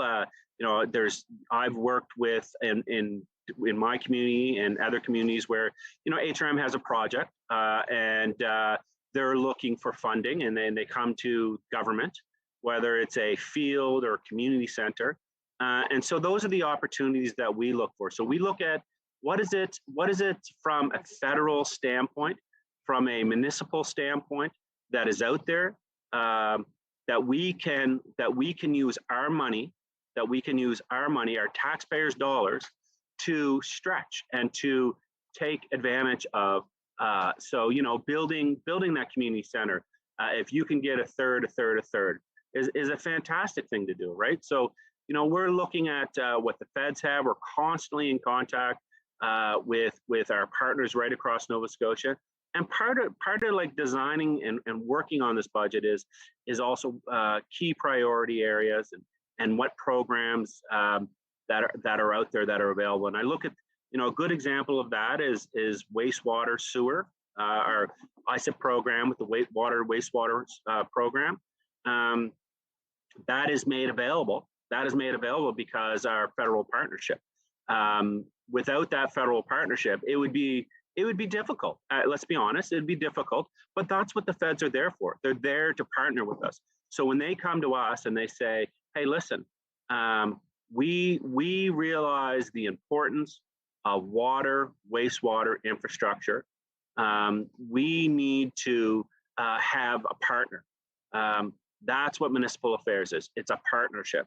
And I do actually come from a bit of a water, wastewater background. I worked at Halifax Water for years as a utility worker. And I can tell you just from my standpoint, that those kind of investments are needed. We have extremely old infrastructure here in HRM and here right across Nova Scotia. So, when we're looking at those programs, we're saying to the federal government, here's some priorities for us, whether it's water, wastewater. Now we're looking at electrification. We met with our municipal partners. They're saying to us, hey, you know what? We want to meet our carbon goals. We want to be able to, we're not, as a province, you're not going to be able to do that without us. But truthfully, we need your help on this. So, those kind of conversations come to us in the Department of Municipal Affairs. We take those conversations. We have the discussion here. We have people on the ground in those municipalities talking to the leaders in those municipalities, and then we have those conversations with the feds, because we want to make sure that those programs are matched up to the wants and the needs and the desires. So it's a little different. Obviously, this department is a little different than others. Like, when you look at some of the other departments and they're like, okay, this is what the budget is. This is all this money. The majority of the money is coming from the province. With us, obviously a large portion of our money comes from recoverable federal dollars. But again, I go back to, all you have to do is take a walk around this department and you see the staff who are constantly on the phone, they're constantly emailing, they're constantly in contact on the road in those municipalities, talking to the leaders. And that, to me, is invaluable, because it saves those municipality money, and it shows a level of cooperation that I'm very proud of. I've yet to hear a single complaint from anyone of our municipal partners about the staff here in this department. And that says something, because some of these staff have been here a long time, and they've worked with them. They've worked with the municipality for a long time. And as well as I know that anytime you work with someone for a long time, people can find a reason to disagree. But I think with the department here, there is obviously they don't always agree, but they find a way to come to a common ground. And so, when it comes to the money, I would say this department is as much about money as it is about resource and knowledge. The member for Cape Breton Center. Thank you, Mr. Speaker, or Mr. Chair. I would like to talk about EPR for PPP. So the provincial government's EPR program requires manufacturers to take financial responsibility for the eventual end and destination of their product packaging. The NSFM has cited this as one of their top priorities. Municipalities would like to have facilities in Nova Scotia, and because it would save them between $12 to $17 million. And it's it's been my understanding since 2017, 2018, that this, maybe 2019, if I'm being fair, that legislation's been ready to go. That the committee did their job and put forward potential legislation. So my question is, what is holding this up? The Minister of Municipal Affairs.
I want to thank the honorable member for the question, and certainly EPR is something that's come up, and it's definitely part of my mandate letter. We're working with NSFM, and we're working with we're consulting. Consultation is a big part of this. We know that it's important for them, but we need to work with our municipalities. We need to work with our business leaders. We need to work with people on the ground to really figure out what this looks like. We're also working with the Department of Environment. This government, I think, has an exceptional record when it comes to the environment, whether it's Boat Harbor, which was a long-standing historical issue. We made the decision to take the cleanup and for the people, Indigenous community of Boat Harbor. I think that was something that it was something that's long overdue. I look in my own backyard in Harrietsfield and the C&D site that's there. Again, we're looking at a 25-year historical issue that nobody wanted to touch. I can proudly say that as of the end of May, that site has been remediated. And so, we need to continue to consult, to work together. We know this is a priority. We know, listen, I speak to municipal leaders right across this province, and we're having these consultations, and this stuff, when it comes to the environment, we've shown that we're leaders.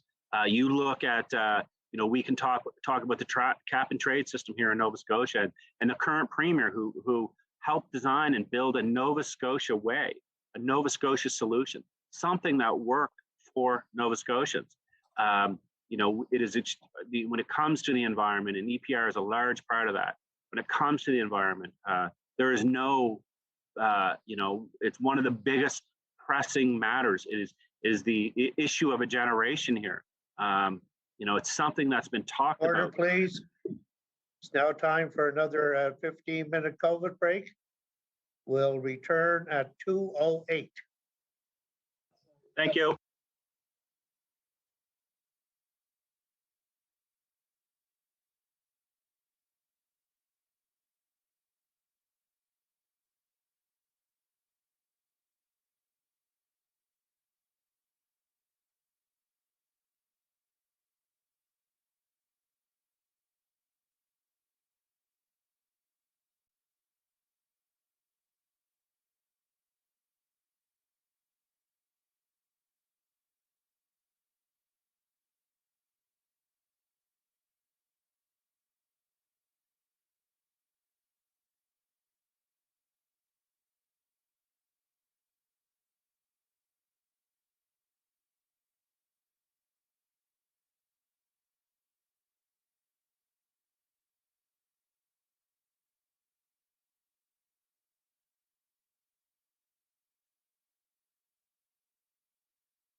Order, please. The Subcommittee on Supply resumes. I recognize the honorable member for Cape Breton Center. You have until 2:47. Mr. Speaker, or Mr. Yes. Chair, I'm not finished. Sorry, I was cut off with my answer. Sorry. Okay, I recognize the Minister of Municipal Affairs. Thank you, Mr. Chair. And I just think that when we talk about the environment, it's important. I just wanted to finish up quickly, but EPR obviously is something that that we're going to be looking into. But I think it's become really clear to the general public that this government and all departments have part of their mandate is to look at the environment. So when we're making investments, we're making policy changes. We want to look at what best benefits our economy and the environment. For too long, I think, even in recent memory, for too long, it was either the environment or the economy. And we realize that these things need to go hand in hand. And we're seeing that. We're seeing that you don't have to do more to make more. And I look at my time working with the Minister of Agriculture and Fisheries. I was able to tour the province when it comes to the lobster industry, and they've been extremely successful. And I represent a traditional lobster fishing village in Sambro, Nova Scotia. And what they realized and what they adjusted to with the help of with government and stakeholders is that these resources are finite. We don't control the amount unless we're over harvesting, unless we're overcutting, or unless we're doing these things. So what we did was to say was, well, what working with the fishers across Nova Scotia, what is it that we can do to do add-on value? And that was a big part of it, was how can we increase value of a resource that you're harvesting? And I've been able to live in and around a fishing village my entire life. I actually baited trawl a few times and tried my hand at fishing. I can honestly say that I don't have the sea legs for it. I went out a few times, and it wasn't. God love them that are out there doing it. It's not easy work, but there's been a lot of ebbs and flows, especially when it comes to lobster and the price around lobster, and we don't see that anymore. Right now, the price of that resource has been pretty stable, and that's because going back to an environmental lens. Instead of saying let's take every one of them, let's get as many as we can out of the water. It's been okay. The ones we get, how do we get that value? How do we get more value? And that's opening up markets around the world. It used to be that we call it a canner, but anything over, I guess, 2 pounds wasn't considered valuable. And working with our municipalities, working with jurisdictions right across the world, we were able to find value so that resource isn't thrown away, that resource isn't undervalued. And EPR is obviously a tool that a lot of municipalities are looking at, but again, I go back to we need consultation. We need to make sure that our municipalities, our businesses are consulted. People who this is going to impact are consulted, and we want to make sure that we roll this out properly. And we've seen that. We've seen that with legislation that has come this session from Municipal Affairs. We've seen legislation that has been heavily consulted, and we've seen our members, our stakeholders come to law amendments and full support with no surprises and saying yes, virtual council meetings and whether it's a change to the Halifax Regional Municipality Charter, these things came from us. These ideas came from us. That's what we're hearing from our members. And so they were consulted. I can say I want to thank Nova Scotia Federation Municipality. They did a lot. They did a lot of the legwork on this stuff, and they come to us and they say, listen, we've talked to our members. We've held virtual meetings and face-to-face meetings on this stuff. Are they going to have full agreement with all their members? No. Hopefully, they're able to talk to all their members and explain to them the importance of these things. But EPR is definitely something, and that we've heard the Premier speak on. It's obviously in our mandate letter, so it's something extremely important that we want to look at. But again, I just want to go back to we need to get these things right. We need to make sure that when we're rolling out legislation, important legislation that is going to have impacts on the ground to our municipalities and to our towns, that they are part of this. They are lockstep with us, and this doesn't mean that legislation is going to be perfect, but we want to make sure that the legislation is, I should say, perfect for everyone. But we want to make sure that it's something that is palatable, that they don't feel like it's being forced on them. And in closing, we're committed to formally continue to work with municipalities on EPR. The honourable member for Cape Breton Centre, you have until 2:47.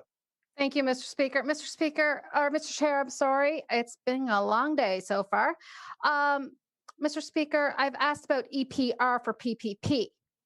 So I will ask again, and if the minister could just give me a timeline for when this when the consultation is going to take place, when this legislation may come, if the legislation is eventually going to come, because you know what, Mr. Chair, the committee did their work, and they've been waiting for a very long time for this legislation to come forward. So if the minister, Mr. Chair, could just give me a clear answer as to what he expects the timeline to be for consultation.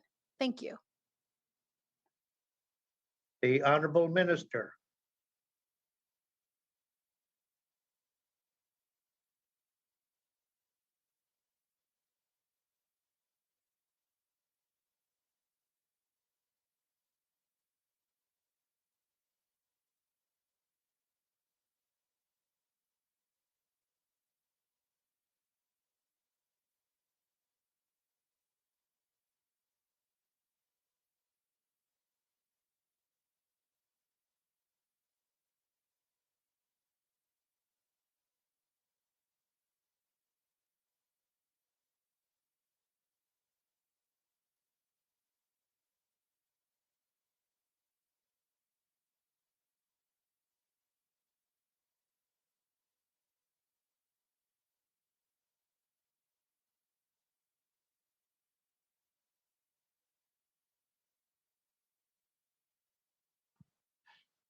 Excuse me.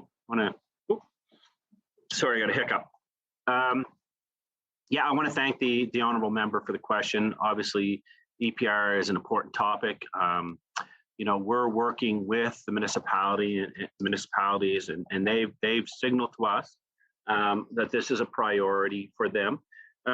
But like we look at when we brought in the cap and trade system in Nova Scotia, and how I would argue, and many would argue across Canada, that we got that right, and it was because of extensive consultation. There's many stakeholders to have these conversations with, and we want to make sure that their voices are heard. We want to hear from our non-for-profits, our business communities.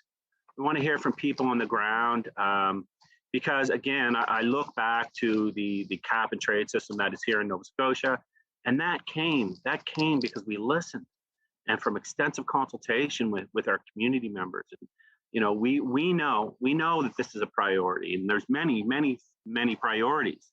from our municipalities, and that's been reflective in this session. We heard from HRM around they wanted changes to the municipal charter around to allow for a new aquatic center. This is something that they felt was important. We worked closely with them on that change. We've worked with municipalities. We heard from NSFM around the accessibility piece of legislation that we brought in, and if we want to talk about the importance of consultation, on that piece of legislation, there was heavy consultation that was done. We saw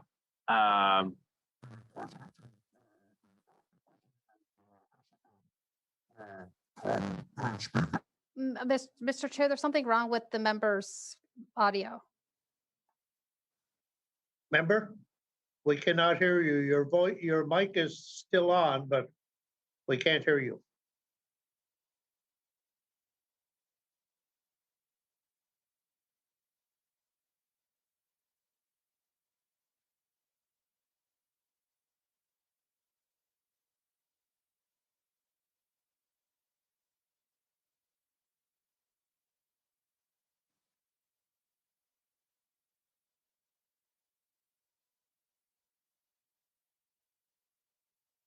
You must have worn your mic out.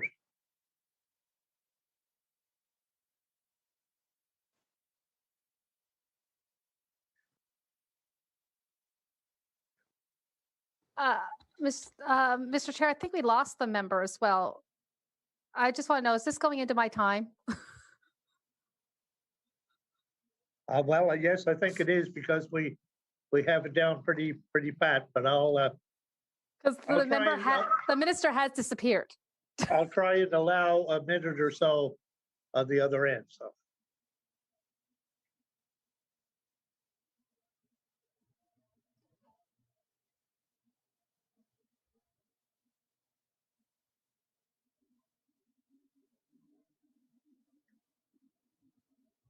Going to ask that the minister try to get on as soon as possible.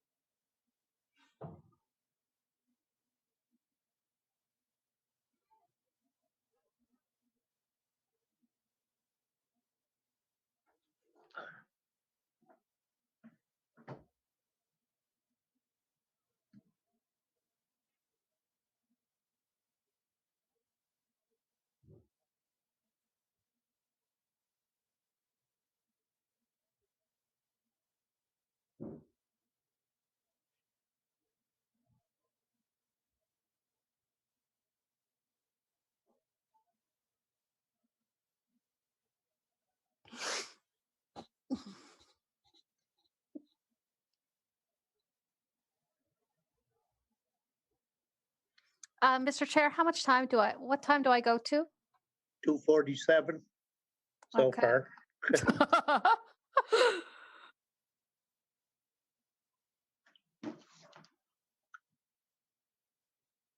He's having a lot of problems. He was connecting to audio and I see he's disappeared again. Yes. Yeah. Mr. Chair, perhaps we can have the past municipal minister. I see he's on here with us. As time eats away. Now he locks. Sure. Where would you like to pick up? Okay, let's talk about EPR for PPP.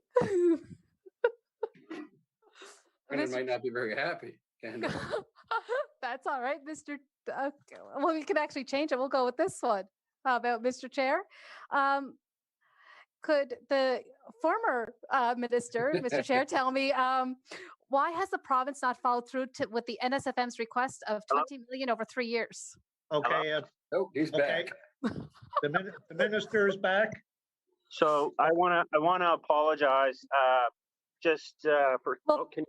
I'm coming back. Hold on.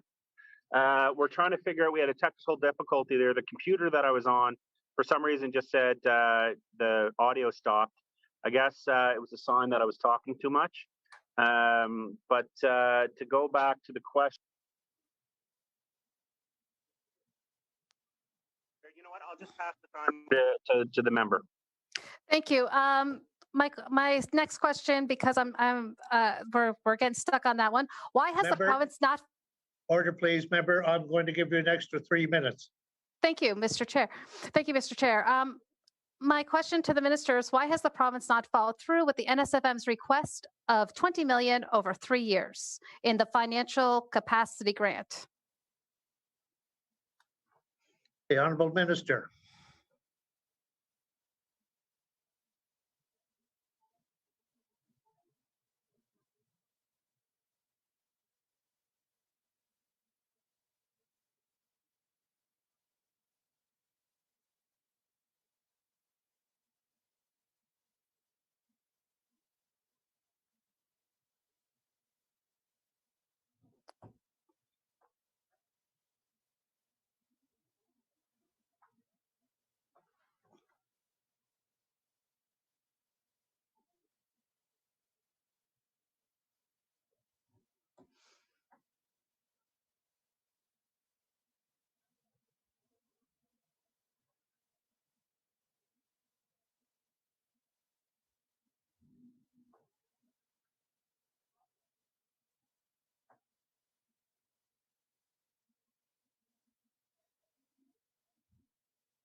To the member, can I just get some clarification on that ask? Our staff is trying to really pin down what you're referring to. Sorry. Yes, Member.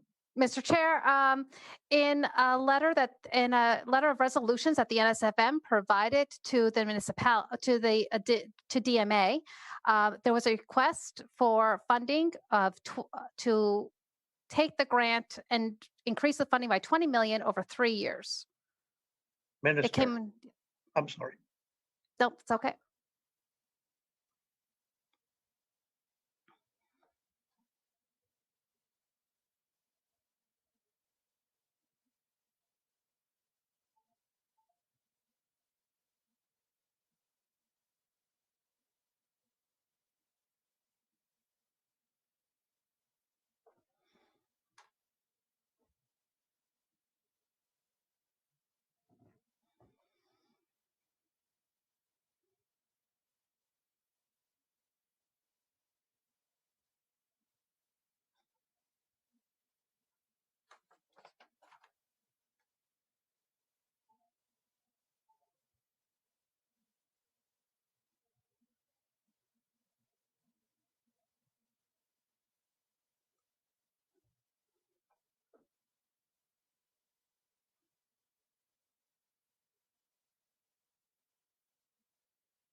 Thank you to the member opposite. Before I start the question, Mr. Chair, right now I'm using my phone because my laptop had to restart. I have another laptop here and I'm trying to get into the subcommittee. I'm not being, there we go. They just admitted me in because it'd just be a lot easier if I could use this instead of. And I want to apologize. Would the minister turn off his phone, please? There you go. Sorry, I want to say I apologize to the member. I know your time is valuable and your questions are greatly appreciated. So we are obviously conversations around that will continue. We're working with our municipalities on this and a host of other issues. I can tell you that in the past, when it comes to listen, we want to make sure that our municipalities are financially viable and they have the resources that when we going through the COVID pandemic, there was $67.5 million that was given to our municipalities for the Restart program. And that is a small percentage of what our municipalities see right across the board. We are continuing to invest in infrastructure right around this province, which will have a positive impact and help generate individuals and revenue to our municipalities. I know in CBRM, for example, that we're seeing unprecedented levels of healthcare investments that will have a huge impact on in Cape Breton, and also the investment in the NSCC, the downtown campus, just to name a few things. So we're listening and we're talking. There's several. I can be quite frank with you. There's probably hundreds, if not thousands, of issues that are before the staff here at Municipal Affairs. We're working with the municipality to prioritize with them what they feel is most important.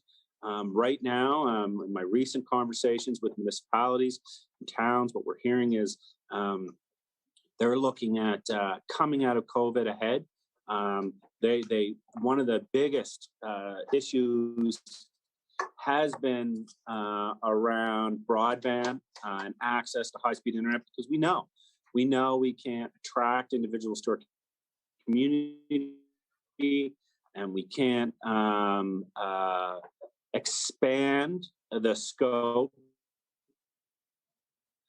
of employment and give our businesses I feel a level playing field unless they have. Yeah, Minister, you're breaking up again, and we can't hear you.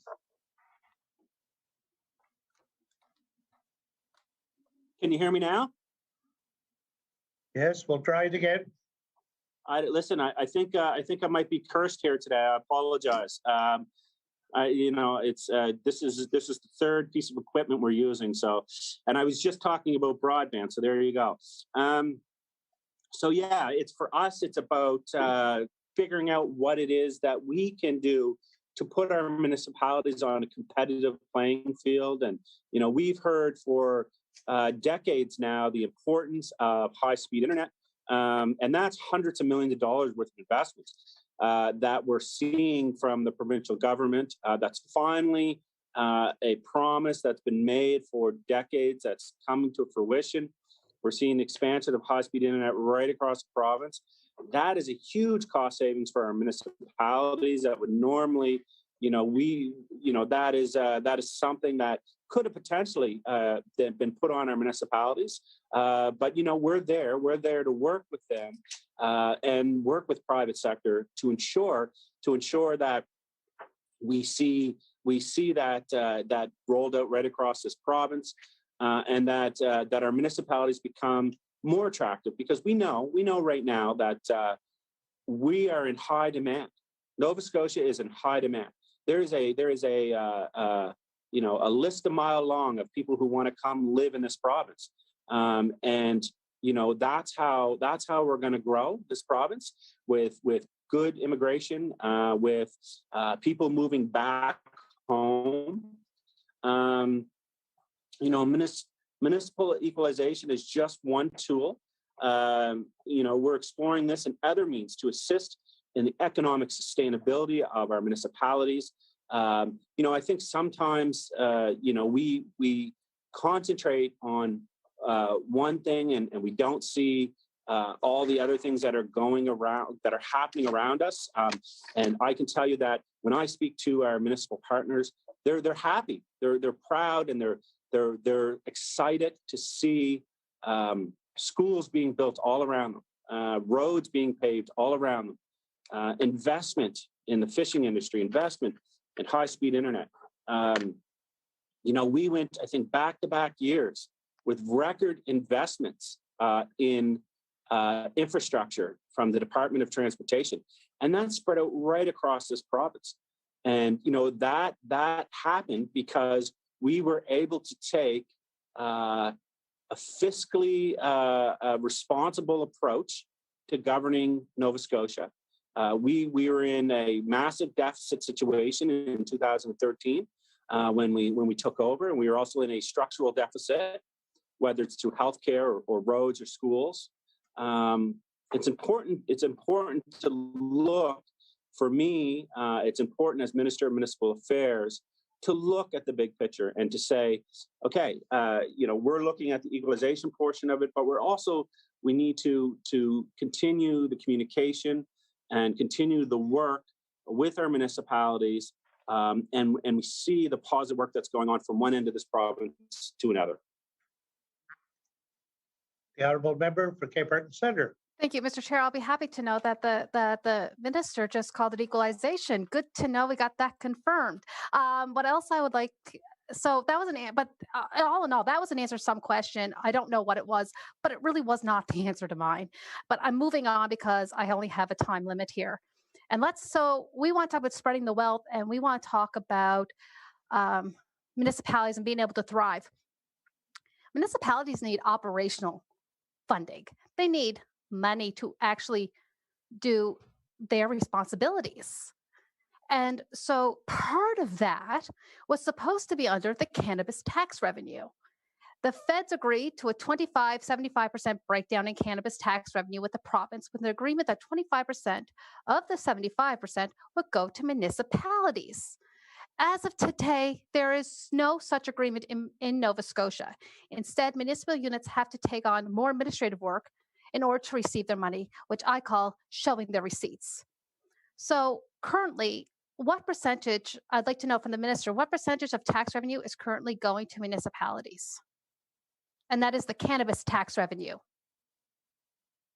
that I'm asking about, Mr. Chair. The honourable minister.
I want to thank the honourable member for the question, and it's the legalization of marijuana. I think is something that I'm proud that the federal government took that on. We were seeing and having their lives ruined because of carrying or having access to marijuana.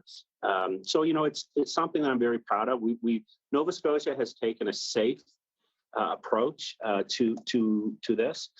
There's jurisdictions all around the world that have taken different approaches. About what we did was we worked with the federal government, we worked with municipalities, obviously, and this was a joint effort between the Department of Justice and many other departments to ensure a safe rollout of marijuana and cannabis products across Nova Scotia. And we're seeing now that, online there and in just some of the comments I had with the minister is that we're seeing an expansion of the NSLC. And I think the NSLC is a great place for that to land.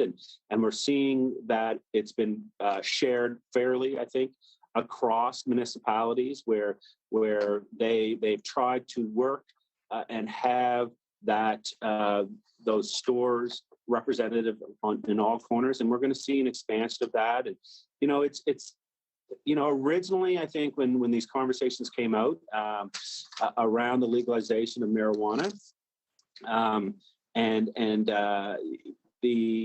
it was less about making seeing this as a cash cow and making money off of it, and it was more about the way we treat people who are using the product and have access to the product. And I know that when I heard the federal government talk about it, and I heard the Prime Minister talk about it, that's what it was about. It wasn't about like, okay, we're going to make all this money off of it, and in fact, it was about how we treat our citizens and are we treating them fairly? And I think they've done a great job. I know, when this came in and we had these conversations in the legislature, there was some party support around the legalization of marijuana. I know there wasn't all party support. I know that one of the parties in particular didn't want the legalization of marijuana because for a whole host of reasons, and that is their own prerogative. What we kept hearing was, if you legalize this product, the social issues and the justice issues that were going to come along with it. I think the federal government's argument was the social and the justice issues that happened because of making this product illegal far outweighed the ones on legalizing it. And in fact, we heard other members talk about, this would lead to a huge run of abuse and other things that come along with substance use. And that'd be a question for the Department of Health. But I think what it's done is it's taken the stigma away from it, and it's taken that off of our police force, and that in itself is a savings to our municipalities. They're not out there, policing the use of marijuana. They're not out there just being just steamrolled over the stuff. And so when I've talked to police officers, they felt, policemen and women right across this province felt very relieved that this was something that they didn't have to deal with. And we've heard from municipalities that, and we've heard from people that, it's been a hot topic for discussion on what is the job of our municipal police officers, and what is the job of our RCMP officers, and what is the best use of the resources. And I would argue that, there is a massive cost savings and resource saving to our municipalities, because they're not using these resources now to fight marijuana and go after them. So we're going to continue to work with our municipalities, and I am proud of the relationship that we have with them.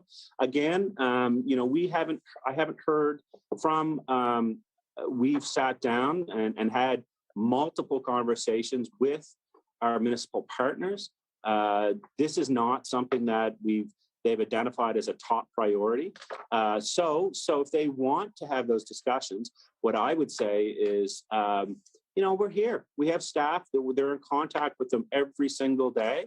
If they want to have these conversations, we will certainly sit down with them, and we're going to find the best use of their time and their resources. And we continue to fund lots of programs for them. We talked earlier about the $213 million budget that this department has. That money, the majority of that money is going directly into the municipalities' hands. It's going into municipalities' resources and assets. And I look around our province and the growth that we're seeing now. And a lot of that is because of the investments that the municipalities are making in their people. And we're getting phone calls from them, and we're meeting with them. And they're saying, listen, that new school, that new water and sewer, that park that you've helped you've helped preserve, is making a big difference in our community. And I just think of in my own backyard, working with the municipality and the private sector and the Shaw Group, and millions and millions of dollars of investment for the province, the municipality, and private sector. And we were able to create and work with individuals to create one of the largest green spaces, well, definitely in HRM, but one of the largest green spaces in Nova Scotia. And that helps attract, and that helps bring revenue, and that helps bring people to the community. And it really has become a focal point for people wanting to move into our community. And, I looked at some numbers the other day, and just in the Spryfield area alone, there was 400 homes sold in Spryfield since January. And why? Why? Because they're seeing the investments from the province to the municipality, whether it's sidewalks, it's an investment in our transit, it's investments in schools. These areas are going to grow because of the investments that are being made. And again, our budget is about cost sharing. It's about taking advantage of those precious municipal dollars. Tax dollars are tax dollars, whether it's provincial, municipal, or federal. It's all coming from our residents. We need to make sure that when we spend that money, we're spending it wisely, and it's trickling down to the municipalities and having the greatest impact possible. And that, that not only includes, one second. That not only includes infrastructure, but includes programs. And we've seen the importance of these programs around COVID with the safe restart. And without federal and provincial and municipal cooperation, I think that a lot of these municipalities would be in a situation, and a lot of these businesses would be in a very tough situation. So we're hearing from them. They're saying to us, these are the sectors that are. Sorry. Order, please. Minister, I'm going to ask to restrain the people, if you could get more in tune with the questions that the members are asking, because we don't have a lot of time. I know I should be expressing an opinion on that, but I can see frustration when I look around the screen. So anyway, the honourable member for Cape Breton Centre. Thank you, Mr. Speaker, and I concur with your sentiments, to say the least. Cannabis tax revenue is a priority for NSFM. So either the minister is not listening to the NSFM, as he keeps on saying he is, or he's blatantly ignoring them. But I'll move on to another question with regards to the NSFM. They asked, let's see, what else can I say? Well, the department actually ignored them, I should say this, and told them no, but the NSFM requested that the municipal election be delayed. So if the department and the minister is listening to municipalities, why didn't they listen to the request to delay the election? Or because they feared that if the election didn't go ahead and had to be canceled, they'd be out millions, thousands of millions of dollars. So that's my question. Why didn't the minister listen to the NSFM when they asked for a delay in the election? The Honorable Minister.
Thank you to the honorable member. We worked with our municipalities. We worked with the Department of Health to come up with some guidelines, strict guidelines. I think Nova Scotians expect democracy to continue. What I can say is that the numbers show that this was a success. The turnout for the municipal election was higher than the last few cycles. We had very few to little hiccups, and we were able to show how to conduct the democracy of Nova Scotia during the time of COVID. At the time, again, I will say that at the time, obviously there's going to be some potential fear or trepidation around what this would look like. But again, Order, this please. was Thank you. I'm sorry to interrupt again, but the time for the hour for the NDP has expired. We'll go back now to the PC caucus, and before we left off with the member for Truro Bible Hill, Millbrook Salmon River, I don't know if he's going to continue his line of question or wants to pass it on. Member. Pardon me, Mr. Chair, I missed the last part you said there. What was it? Sorry. I'm just seeing who, pardon me, whether the member wants to question or pass it off to another member. All right, thank you, Mr. Chair. I'll be very brief with my questions, and hopefully we get direct answers from the minister or from the department. My first question is around the town of Parsborough in the municipality of Cumberland County being asked to repay costs associated with the new multi-million-dollar sewage and treatment facility. There were letters written to the province and your department, as well as the federal government, looking for support because for the overrun instead of putting it back onto the taxpayers. It was an additional $4 million that are right now is the taxpayers are on the hook for it. So my question is there or will there be any additional funds available to the municipality of Cumberland County and the community of Parsborough? Thank you. The Honourable Minister.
I want to thank the honorable member for the question.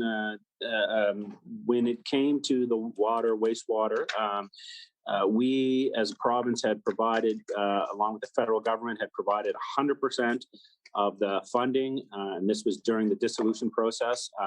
Part of that agreement was there would be no cost overruns, or we were not responsible for the cost overruns, but we did provide 100% of the cost for that project under the original agreement. Member? Okay, so your answer is there's no provincial support for that community on that project? Minister? No. My answer would be that the original cost that came forward to us was 100% covered, which, you know, as for those that may or may not know, when it comes to water sewer, that's normally not the process. You know, I've been involved with water and sewer projects for a while now, even in my own backyard, and it's usually a third. So the municipality usually has to come up with a third of the cost for the water wastewater project. In this case, Parsboro was going through the dissolution process. They had identified this as a project that was extremely important to them, and we helped them. We helped them out with 100% of the cost. So we asked them to bring forward the project, to bring forward the cost of the project, and we would work with them to ensure that that cost, the original cost, was covered. So they did. They did their due diligence. They did their hard work. They brought forward this project, one that's extremely important to the community, and you know, we gave them 100% of the funding. Now, to say that the province is not supporting them is simply not true. 100% is better than 0%, obviously, and we are continuing to work with them on this project. They're in close contact with our staff, but again, the agreement that was put in place with Parsboro was that we would cover 100% of the original cost of the project. So they brought forward in the original plan with the original cost, and we gave them the money for that project. The honorable member.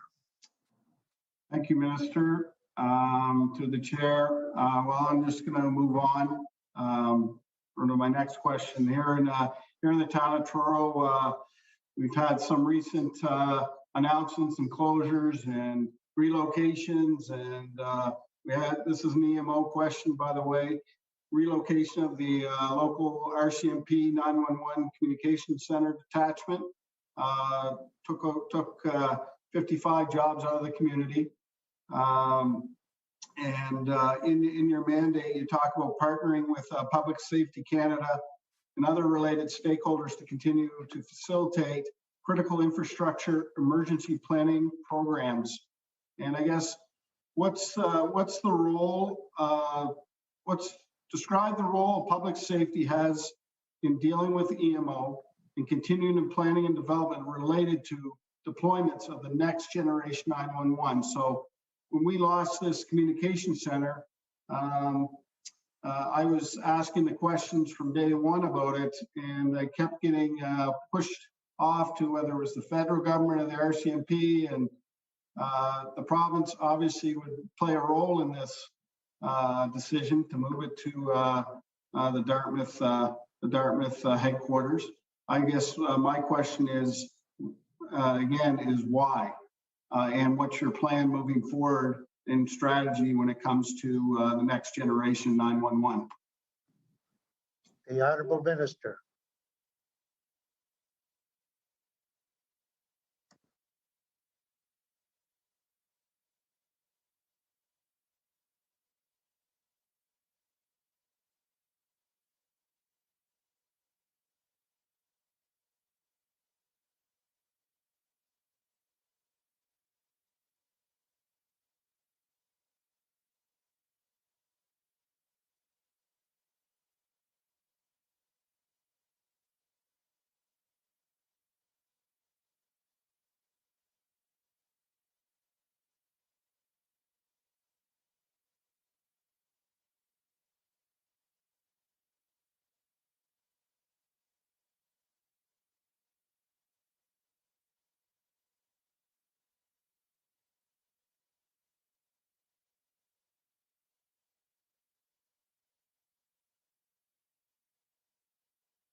I want to thank the honorable member for the question. I do want to start out by saying it's very, very important for everyone to realize that services in that area have not been impacted.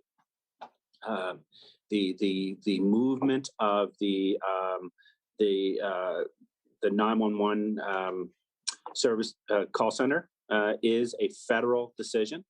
It was something that falls under the RCMP, so it's really something that I can't speak to because I don't have jurisdiction over that. I would encourage the member to probably reach out to your MP but I can understand. I can understand the local economic impacts that would have. But what I would suggest is that the member reach out to the RCMP and the local MP to find out why that decision was made, because anything I would say right now would be purely speculation, and I don't think it's fair to the member and the residents of that area to just speculate. What I will say is that when it comes to Next Gen 911, the CRTC did rule that this has to be in place by 2024. We are working with Bell Canada and one of our other partners, Introde, and we're currently testing on this system. And it's very important that we get this right and this system is up and running. As I said in my opening statement, a big part of this will be moving away from our traditional method of communication. I shouldn't say moving away, but expanding on our traditional method of communication. It's funny, it'd be interesting to see how many people actually make phone calls now compared to, like, maybe not our generation, but the generations coming up behind us. It's all about social media, text messaging, and videos. And so we want to make sure that people have access to the newest and current information, and that 911 is as effective as possible. So again, I would reach out to your MP and to the RCP on the movement of that. The member for Kura, Bible Hill, Millbrook, Seven Rivers. Thank you, Mr. Chair, and back to the minister. Just before I pass it on to my colleague in Pictou West, I have reached out to the MP. I have spoke to the assistant commander of the RCMP, and she has referenced the province was involved. So anyways, that will answer my question. Anyways, I'd like to pass it over to my colleague for Pictou West for the remaining time. Quickly, Mr. Chair, I would just say that just from the staff here, we would not be involved in any federal positions or jobs. We don't have jurisdiction over that, so I don't know what was said to the member, but I can tell you that, it would be no different than, if you're a provincial employee and the federal government telling us where to put our provincial employees. That's just simply not how it works. We wouldn't. So if there's federal jobs being moved around, that would not be up to us. That would be up to the federal government. I recognize the honourable member for Pictou West. Great. Thank you very much, Mr. Chair. And I just have a couple questions, and I'm sure that my questions can be answered fairly quickly so that my next colleague can ask his questions as well. So the first one is around ground search and rescue, which is clearly an invaluable service to the province of Nova Scotia. We have 23 different organizations, all volunteer organizations in this province. Quite aware of the contributions that they make. Each organization basically runs their system pretty well the same. We know that liability insurance and workman's comp, all that's covered by your department. So I know all that information. What my question is we invest as a province, we give each organization $3,000. $3,000 for all the work that they do.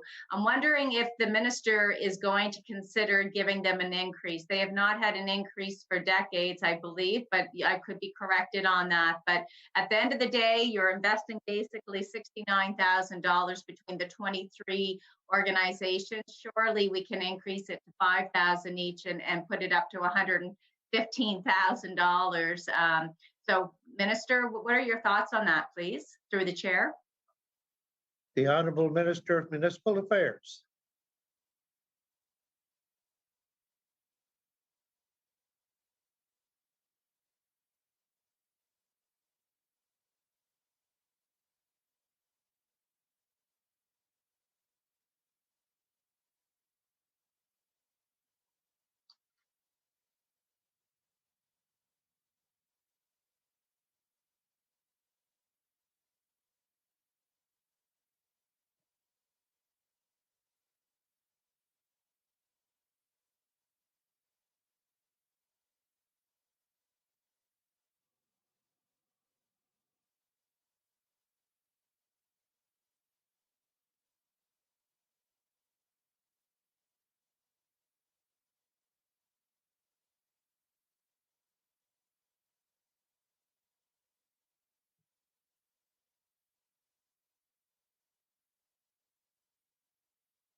Mr. Chair, while we're waiting, how much time do we have before break? 3 minutes. I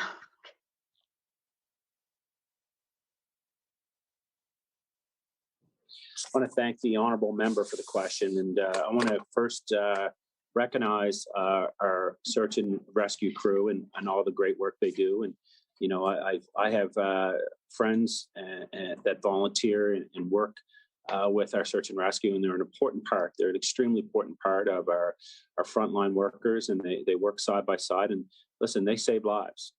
They do an invaluable service here in Nova Scotia, and you know, it's yes, we do give them $3,000 per team. But there's other benefits that we do provide. We cover liability insurance, which can be a huge expense for those teams. It's something that they've asked for in the past, and that's something that we'll continue to provide.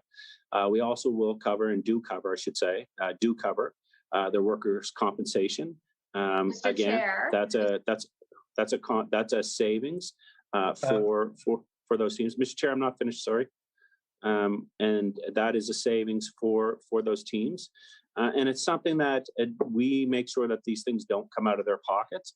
The other thing that it could be and is extremely expensive that we do cover is the telecommunications side of this. So, you know, when I understand the member was asking about one particular part, but this is a bigger thing. This isn't just about like one simple benefit and increase, or one benefit or fiscal piece that we're providing these search and rescue groups. We provide them with many services, and you know, we're providing them with satellite phones, which are can be extremely costly and expensive. And all of this is also to show, we need to make sure that when they're out there, that they have the proper equipment and that they're safe when they're doing work to protect our loved ones. You know, there's also an income tax credit that's given to all members of our search and rescue. That's another way that we show our appreciation and we help. You know, part of this is not just showing them how valuable they are to us, but also retention. We've got to give them. It's not an easy thing to do. Obviously, they're under a stressful situation, and I would argue that not every person can and will do that job. So we give them, we want to make sure that there are things there that'll attract them to the position. And a lot of times it isn't about the financial. It isn't about the finances for them. It's about a duty that they feel to all Nova Scotians to protect. It's like any we see that with a lot of our frontline workers. Order, please. Oh, sorry. Again, I'm sorry to interrupt, but we've reached the time for our final COVID break for the afternoon. So we'll come back at 3:23 for the final hour of subcommittee. Thank you, sir.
Go ahead. So I'm just going to finish that right quickly. I'll be really short.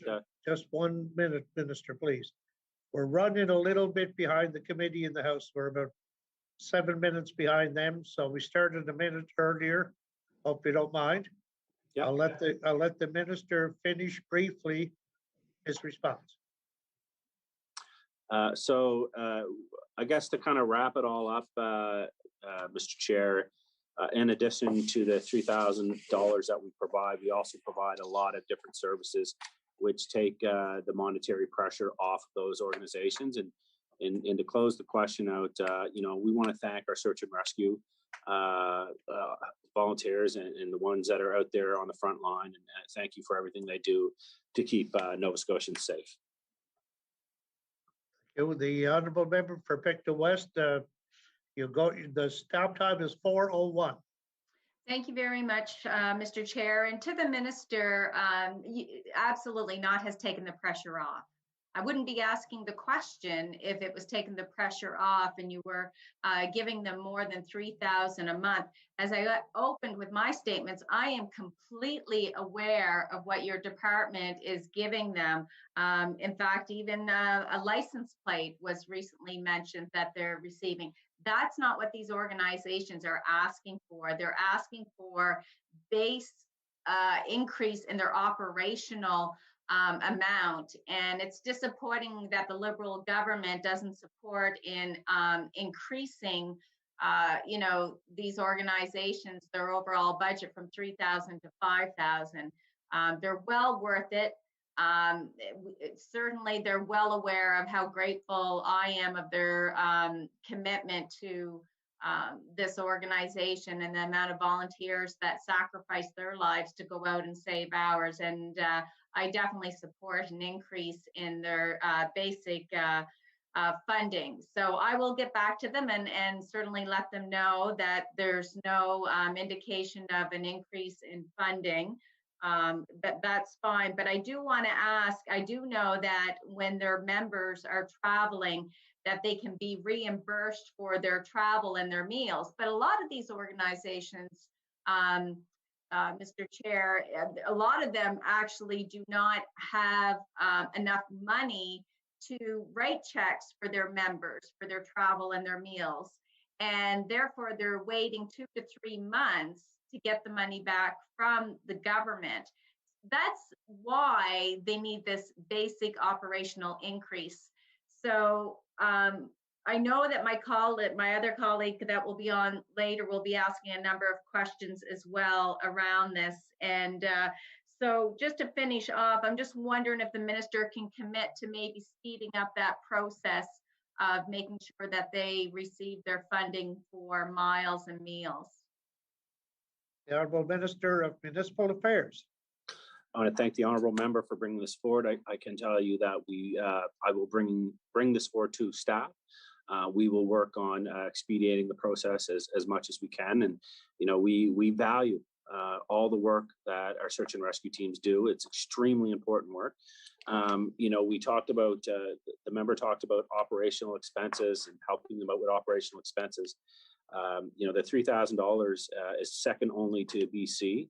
We provide one of the largest remunerations for our search and rescue, but also part of operational expenses again is the liability insurance, the workers' comp, and the telecom.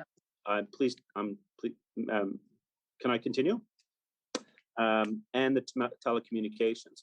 All of this stuff is money that would be coming out of the pocket of those individuals in our search and rescue.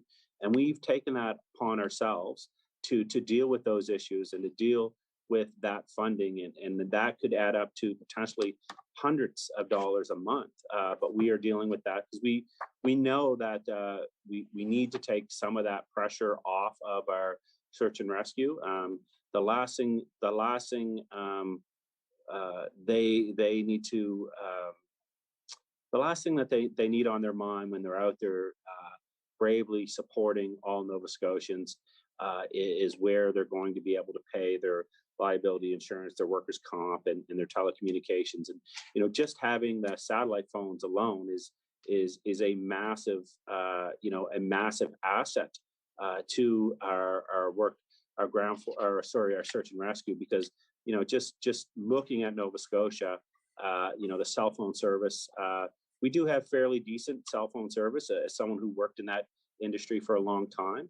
But in order for our search and rescue men and women and to do their job properly, they need something stronger. They need something, the most reliable communication that they can get, and that's what that satellite's there for. So, as for your original question, listen, I will sit down and we can have them sit down with our staff. We can have these discussions. I really do appreciate you bringing this forward. It's extremely important, and I know, I know you're somebody who, has stood up for and will continue to stand up for our frontline workers, and I have a deep appreciation for that. And I know it's heartfelt, and we know that there's always more we can do, and we'll sit down with them, and I welcome you to be part of that conversation. Member?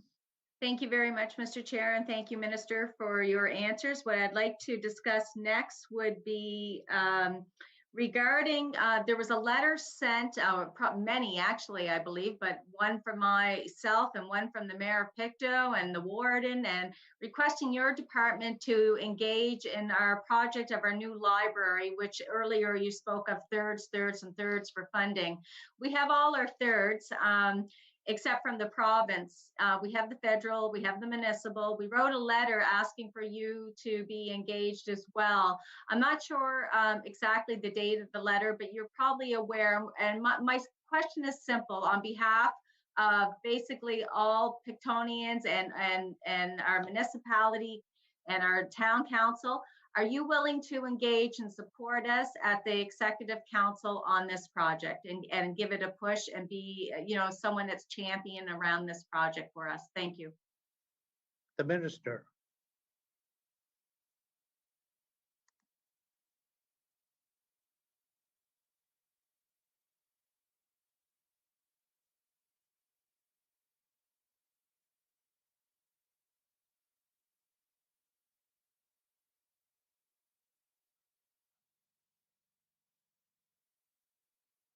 I want to thank the honourable member for the question, and I will sit down with the Minister of Community Culture and Heritage. We'll have this discussion, and I am certainly willing to help push this forward for the member and for all of Pictou. So thank you for raising this. And when we're out of the house, whenever that is, maybe we can meet on this, and we'll do what we can to support you. The honourable member for Pictou West. Thank you, Mr. Chair, and I truly appreciate that answer from the minister, not just from myself, but absolutely I can extend the gratitude already from the warden and the mayor and all of us here in Pictou West, and we'll look forward to those conversations and learning more about what those meetings hold for all of us. My last question is just simply around, every year I seem to ask this and I can't seem to get an exact answer on how things are supposed to go, but we are struggling with speed limits. And is it that difficult to change in the MGA that we should be able to allow municipalities to be responsible to changing their speed limits? How can we make this easier for them? Let's face it, there's areas in the town that certainly can remain at 50, but there's other areas that need to be reduced. Just wondering if you can comment on that and if that's part of the MGA. Thank you. The Minister of Municipal Affairs.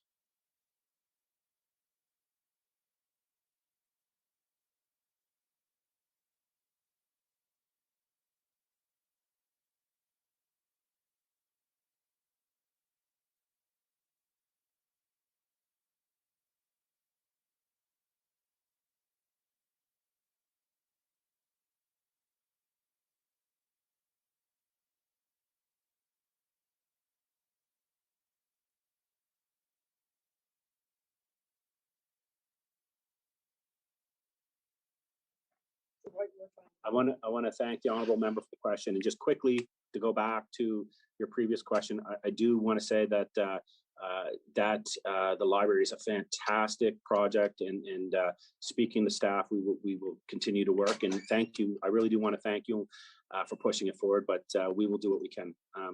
As for speed limits, obviously this is something that's impacted all Nova Scotians. It's kind of a complex issue, really, because there's a balance between safety and transporting as efficiently, as effectively as possible. I know myself that I've had to deal with this issue on numerous occasions. We've seen in the past where we've had speed limits dropped from some municipalities to 30 kilometers an hour. But this is something that would fall under the Department of Transportation, and I know that they're doing a review, and it's something that I've had these discussions with.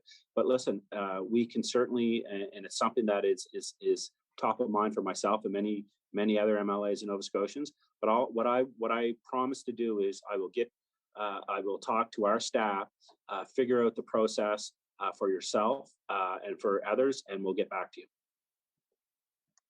The honourable member. Thank you very much, Mr. Chair, and I'd like to hand it over now to my good colleague from Sydney River, Myra Lewisburg. Thank you, Minister. I recognize the member for Sydney River, Myra Lewisburg. Thank you, Mr. Chair, and thank you to the Minister, and congratulations on your new portfolio. Thanks for allowing me to ask you a couple questions this afternoon. My first question, Minister, through you, the Chair, is during COVID-19 in the Cape Breton Regional Municipality, transit was declared an essential service, especially municipal transit. So my understanding, based on conversations with my municipal colleagues, is that the municipality spent somewhere in the range of $1.5 million in transit for additional buses, staff, PPE, sanitization, etc. And they essentially footed the bill for this cost. So I guess, what's the stance of the department? Is this going to be reimbursed to the municipalities, or is this something they're going to be stuck with as a debt, I guess you would say, moving forward? Thank you, Mr. Chair. The Honourable Minister of Municipal Affairs.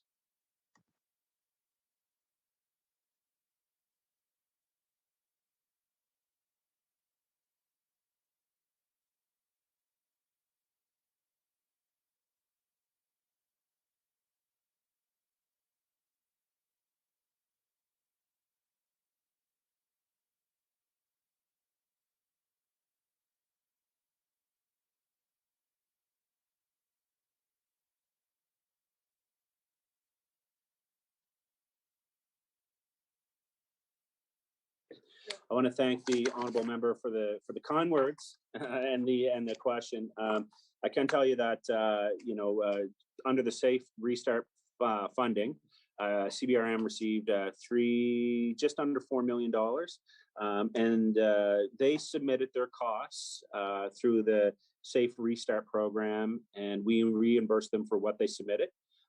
Listen, if there's discrepancy between that, or if there's issues, I will gladly sit down with CBRM Council and have that discussion. The honourable member. Thank you, Mr. Chair, and I thank the Minister for that answer. Minister, I'm just curious, if that $4 million that you say that was reimbursed, so was any percentage of that dedicated towards municipal transit specifically, and where was that money allocated to for the pandemic? Thank you, Mr. Chair. The honourable minister. Thank you to the member for the question. So about a quarter of that, or $1 million, was specifically for transit.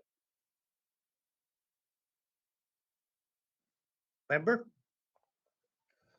Thank you, Mr. Chair, and thank the Minister for that answer. Just moving along, Minister, my next question is in regards to the fiscal capacity grant. So it's called different things depending on who you ask. My understanding, based on the research that I've done, is that number of $15 million has not changed since 2007, 2008. Since that time, various costs have gone up, whether you factor in inflation or general costs of doing business in the municipality. And my understanding is the municipality actually pays the province back about $18 million of their own revenue, essentially having a net loss of over $3 million. So I'm just wondering, why has that grant been frozen for about 13 years? And just maybe explain the rationale of the department to me there. Thank you, Mr. Chair. The minister. Thank the member for the question. So just to correct the member, it hasn't been frozen for 13 years, and that's my staff around the table is telling us that it hasn't been frozen for that many years. We do recognize that there has been some challenges, especially with I guess the new world we live in with COVID, and we are in discussion, and we will be in discussion with NSFM and AMA to talk about this grant and many others. The member for Sydney River, Mara Lewisburg. Thank you, Mr. Chair, and thank you to the minister. So can the minister just please clarify to me this $15 million operational grant, when has this been frozen since? Thank you, Mr. Chair. The Minister of Municipal Affairs. So it's remained stable since 2014. The honourable member. Thank you, Mr. Chair, and thank the minister. So I'm just wondering, based on the characteristics of Cape Breton, the high childhood poverty rates, high unemployment rates, a lot of individuals have difficulty paying their property taxes, for example, which also falls under the peer view of municipal affairs. Why has there been not any consideration to increase this grant for people that need it most? Thank you, Mr. Chair. The honourable minister. I want to thank the member for the question. So this budget is reflective of, I would say, of people that need it the most. We've seen the largest income assistance increase in this province history.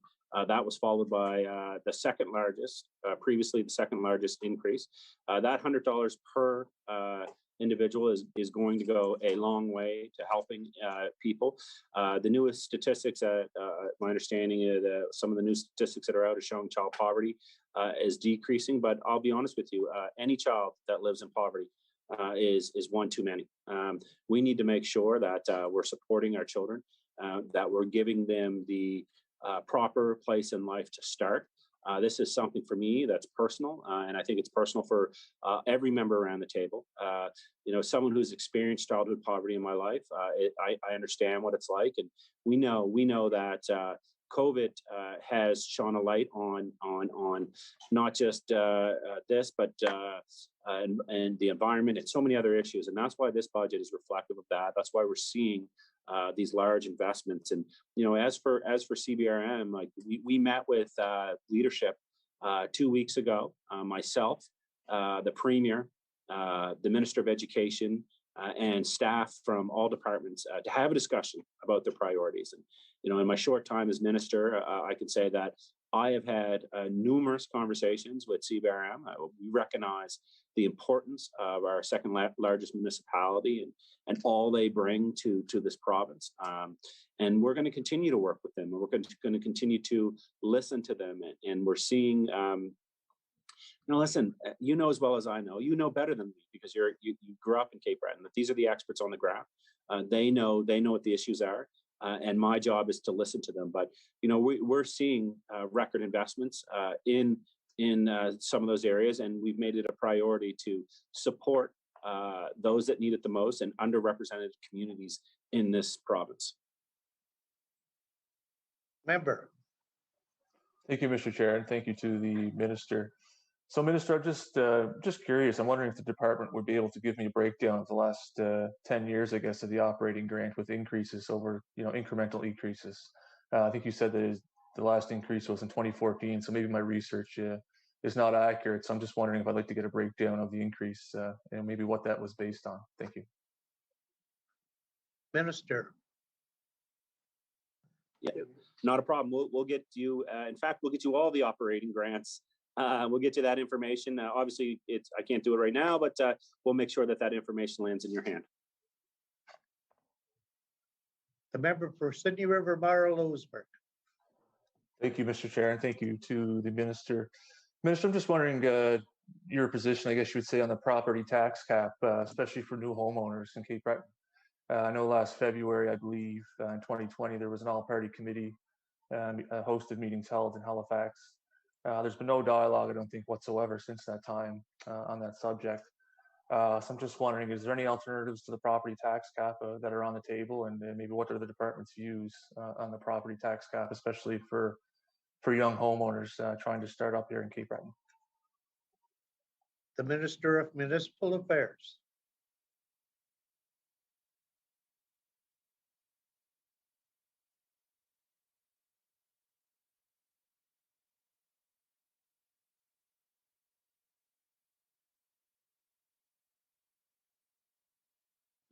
want to thank the honourable member for the question. And obviously, this is a very complex issue.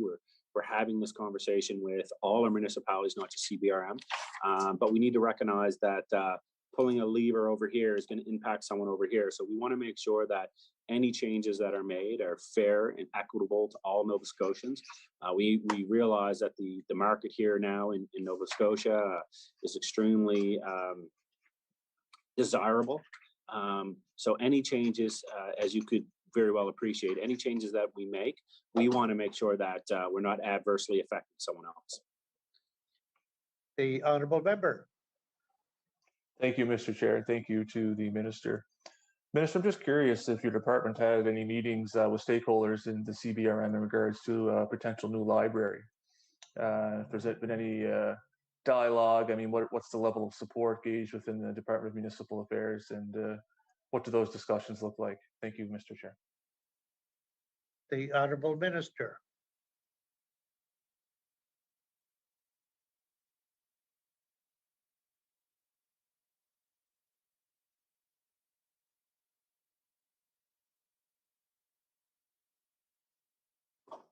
So the member is starting to sound like the Minister of Education. But I can tell you we've had many discussions. This is an interesting project that was brought forward. I think as you could appreciate, finances and money is limited. And what we've said to CBRM is they have many fantastic projects that are on the top of their list and that they would like. Excuse me. We've asked them to prioritize what it is that they need and what it is that we can do. But I think we've proven with the NSCC investment, the historic investment in healthcare, and so many other investments in CBRM that we're willing to listen to those very important partners and make the investments needed. But we're going to continue to talk with CBRM to get their list of priorities, and we'll move forward from there. The member for Sydney River Mara Lewisburg. Thank you, Mr. Chair. And this will be my last question before my colleague, the MLA for Argyle Barrington, takes off with it. Through you, Mr. Chair, to the Minister. Minister, so I'm just touching back to the operational grant. I'm just curious, as I know many people in Cape Breton think that, you know, it's unfair, I guess you would say, based on our population and our demographics, unemployment rate, and various factors, that this grant has been so low for so long. And essentially the municipality's at a loss right now by the time they cover their own bills with the province, essentially. So I'd just like to hear, you know, why or why not this grant not be increased, just to explain this to my constituents. Thank you, Mr. Speaker, or Mr. Chair. The Honourable Minister of Municipal Affairs.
I want to thank the honourable member for the question, and obviously this is something that's been brought up to us several times through CBRM, and when I met with council and with the mayor, you know, I've met several times in person, virtually with them, and you know, we're willing to talk about what we can do to ensure that our municipalities, our partners, are are on a strong path to stability and growth. And I plan on getting up to CBRM soon, and I'm willing to sit down with the member and council and have these conversations in person as long as COVID allows. But yeah, I know that the member is a strong advocate for CBRM, and I will gladly sit down with you and have these conversations. And I do really appreciate you bringing this forward on behalf of your constituents. I recognize the honourable member for Argyle-Barrington. Thank you very much, Mr. Chair. I'm just wondering quickly how much time we have left.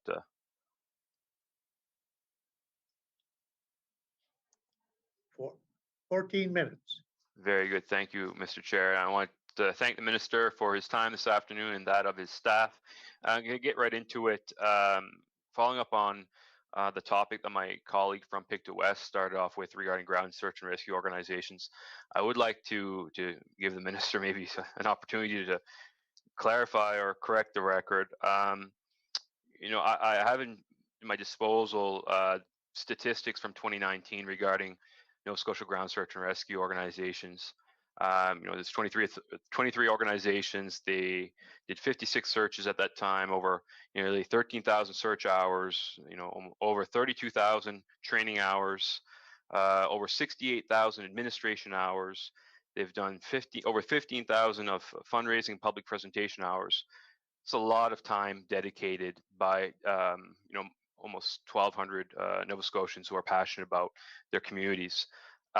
Most recently, my community's been significantly impacted by a number of searches. Neighboring area, with the sinking of the Chief William Solace, and two right in my constituency: the disappearance of Zach Lefebvre, and the disappearance, or the drowning of Kenneth and Noreen Surratt, which has certainly significantly impacted the entire region. The minister said in his previous response that these associations, or these organizations rather, shouldn't have to worry about finances, and that it isn't about the finances. Yet we know that there has been an ask by the organizations for an increase from $3,000 to $5,000 per association or organization, with an increase of $25,000 to the provincial association. So I'm just wondering, what's stopping the province from investing that money for these organizations, who have told me that a couple of years ago, if their services would have been costed out to another organization, it would have been over $1 million. So $145,000 from the province's coffers to offset $1 million saving by volunteers. The Honourable Minister of Municipal Affairs. I want to thank the honourable member for the question. And previously I talked about the liability, workman's comp, and the telecommunication support, just to name a few, and said that they shouldn't have to worry about those expenses.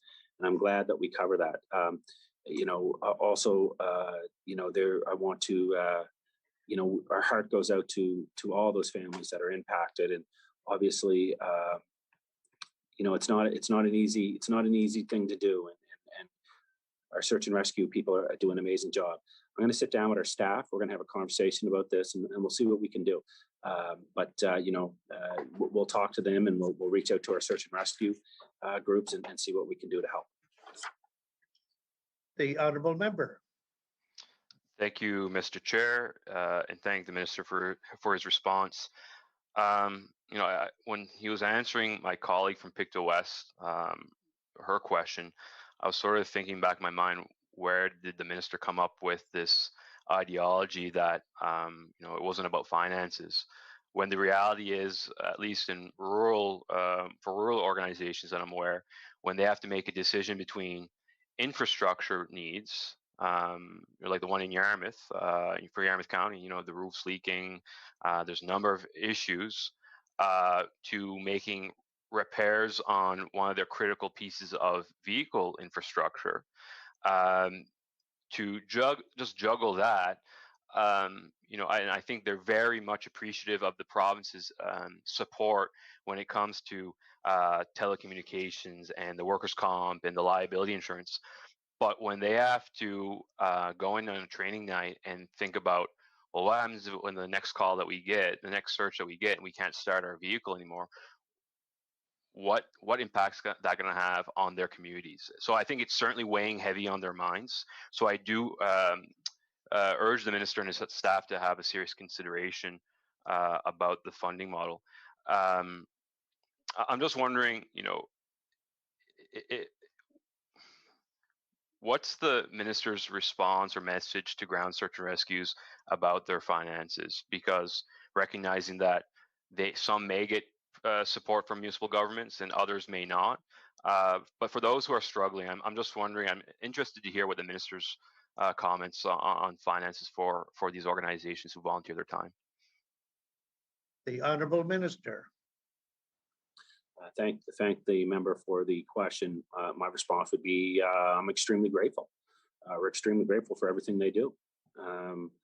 They work under difficult circumstances. Myself and every Nova Scotian is very appreciative of everything they do. We are willing to sit down and have a conversation with those organizations. If there's, we will talk to them and figure out what we can do for them. But again, at no point is anyone in this department or anyone in this government or any Nova Scotian are they are they not appreciative of what they do and the difficult circumstances and the time and the commitment that for the training and the programs. And these are people that go out in the middle of the night, as you would know. I mean, as a frontline worker yourself, it's we owe a lot to our frontline workers, obviously, and the time away from your family and your loved ones, and we're extremely appreciative. So what I would say in this situation is, listen, if there's more we can do, we'll sit down, we'll have those conversations. We want to make sure that when our search and rescue goes out there, that they have the assets they need, they have the tools they need to keep Nova Scotians safe. Member? Thank you, Mr. Chair, and I appreciate the minister's response. My next question for the minister would be, who is ultimately responsible for not only the operation funding, but the capital needs of ground search and rescue organizations? Does that responsibility fall single-handedly with the province, or is there an obligation for municipal units? And if it is cost shared, I'd appreciate the minister to clarify what that expectation from both levels of government is. Minister.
I want to thank the honourable member for the question. A lot of this is shared contribution between the province and the municipalities, and for those that may not be receiving the municipal contribution, we'll sit down, we'll work with them, and once we're done here, I'm going to sit down with my staff and we're going to talk to those individual organizations and find a path forward for them. The member for Argyle-Barrington. Thank you very much, Mr. Chair, and I think seeing as how these organizations work so closely together, not just one county for one part of the or one organizations for one county, but they do deploy simultaneously. They do cover other areas if one one organization's gone to another part of the province. So I am, a little bit of trepidation that it may be treated organization by organization, whereas there may not be a standardized approach, and that some municipalities may be expected to do one practice and the other municipality may not. So again, I'm not sure if I'll re-ask my question. Is there an expectation for municipalities to cover a certain part of the operations or capital investments required to maintain sustainable ground search and rescue organizations? The Minister of Municipal Affairs.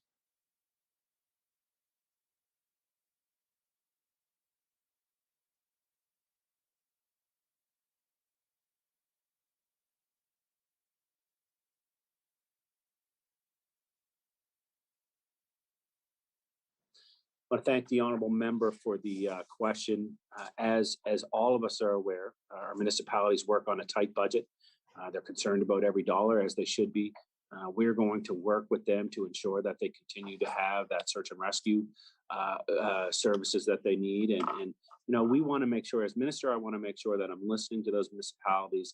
We're not putting undue burden on them. In order for us to be successful as a province, we need to make sure that those municipalities are sustainable. And sustainability to me isn't just around the finances, but that is a large part of it. But it's also around resources. And that's why, my first effort as minister, I reached out to those municipalities. I had those conversations, and we'll continue to have those conversations. Again, we're going to, and I really do appreciate the member and the member from Pictou West for bringing this up and speaking on behalf of their constituents on this issue. It's a very important issue. We want to make sure that our search and rescue feel appreciated, are sustainable, and that when they go out, they are given the resources that they need. And again, when we talk about the financial contribution to our search and rescue teams, the $3,000 grant, which again, I'll go back and say is the second largest in the province, but listen, we'll talk to them. And I go back to the other services that we provide, because again, this isn't about a singular thing. It's a holistic approach. Like, how are we supporting our search and rescue groups? How are we supporting our frontline workers that are out there doing these things? And how are we supporting our municipalities? And the last thing as municipal affairs minister that I want to do is put undue burden upon them, and I want them to know it. And I think I've gotten the message out pretty significantly to our municipal partners that I'm here to listen, I'm here to learn from them, and I'm here to help them in any way possible. The member with 1 minute left. Thank you very much, Mr. Chair. And I guess you mean similarly to the fire service, which I was and continue to be a member. We could be having this discussion about that. It's just that ground search and rescue has certainly taken the forefront for very sad situations in my region. I guess I'll ask this last question. I cited earlier statistics about search hours, almost 13,000 search hours, and over 15,000 fundraising and public presentation hours. If the last thing that our ground search and rescue organization should be doing is looking for money, my question for the minister is, where should they be searching for money when they're struggling to make ends meet? The Honourable Minister. I want to thank the member for the questions, and I wish we had a little bit longer to discuss further. But what I will say is that we're here. I'm here to have those discussions. Again, I will offer you the same offer that the member from Sydney Northside. Is it Northside, Westmount? Sydney River Myra Lewisburg. Oh, sorry, Sydney River Myra Lewisburg. Order, please. Sorry. Sorry, the time for the PC caucus. PC caucus has expired. We get back to the last few minutes with the NDP caucus, and we have to ensure we leave enough room for the minister to make his closing remarks and put forward the estimate. So I'm going to ask the minister, how long do you anticipate your closing remarks and putting the estimate forward? I feel like this is a trick question, but no, I'll just take probably 2 minutes. Okay, thank you. I recognize The honourable member from Cape Breton Centre. Thank you, Mr. Chair. Mr. Chair, how long do I have?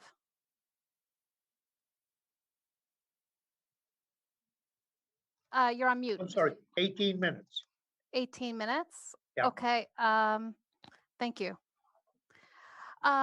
So, Minister, Mr. Chair, I'm hoping that the minister can ask me, as the code of conduct, which I'm very happy to see come through, is developed, and will there be also materials developed for training purposes, such as sensitivity training, anti-racism training, and will funding be allocated to municipalities to help fully the full actualization of these codes of conduct to come to reality? The Honourable Minister of Municipal Affairs. I want to thank the honourable member for the question. We are working hand in hand with the NSFM and AMA on this, and of course, those are things that we will and have been identified. And when over the next few weeks and months, we'll have all that, hopefully, all that stuff in place, and we'll roll it out. The honourable member. Thank you. I would like to go and ask you this question. The Nova Scotians for Equalization and Fairness Group have requested via a letter to the Minister of the Department of Municipal Affairs and to Finance, asking where the portion of federal equalization transfers on municipal deficiency in tax capacity related to property and miscellaneous revenues is spent by the Nova Scotia government. I'm wondering if the minister could tell me what portion of these yearly transfers have been applied to address the municipal deficiency in tax capacity. And if there hasn't been, why not? And also, for the sake of accountability and transparency, would the department be willing to post a breakdown of how the federal equalization money from the feds is spent and where? The honourable minister.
I want to thank the honourable member for the question. This would be for the detailed answer to this would be best put toward the Minister of Finance, as that money would flow through the Department of Finance.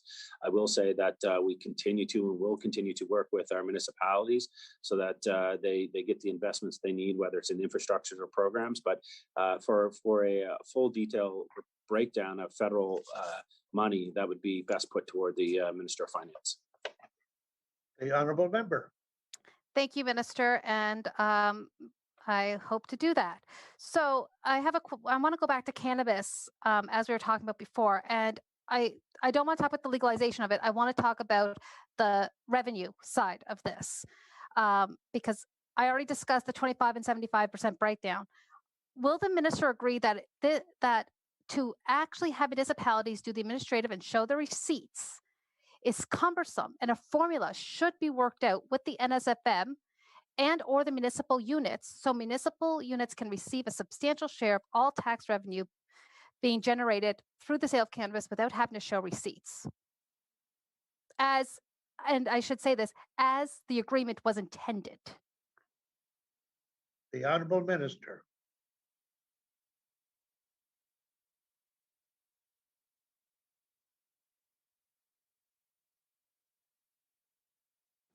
Mr. Chair, while we wait for the minister, I'd like to yield the rest of my time to the member from Richmond, Cape Breton Richmond. Okay, thank you.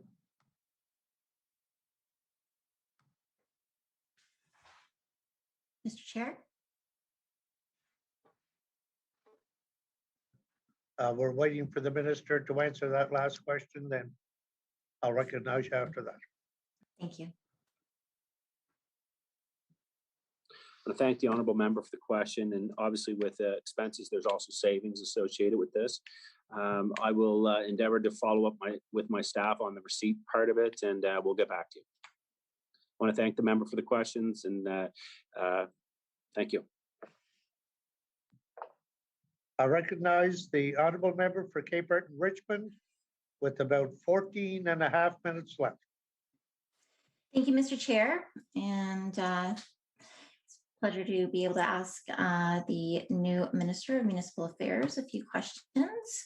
I'm going to start with a question that I had asked the Minister around in question period around funding for the pager system repairs and upgrades that we need to our Strait Area Mutual Aid.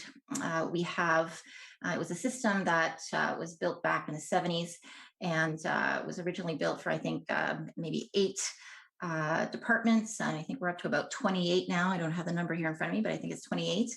And fortunately, there are staff on board that are able to, machine parts and kind of fix this really outdated system. But it's going to cost, between somewhere in $70,000 to $100,000 to really do the upgrades that are necessary to be able to make certain that the system, it is part of our 911 system, to be able to get a hold and page, obviously, a volunteer firefighter. I would like to know specifically, is there money, there's a lot of it in there in the 911 fund. Is there money in the 911 fund that can be made available for to put towards the pager system so that these volunteer firefighters and emergency first responders, obviously, are not put in a position where they're having to fundraise to upgrade and maintain part of the integral 911 system that we have in our constituency? The Honourable Minister of Municipal Affairs.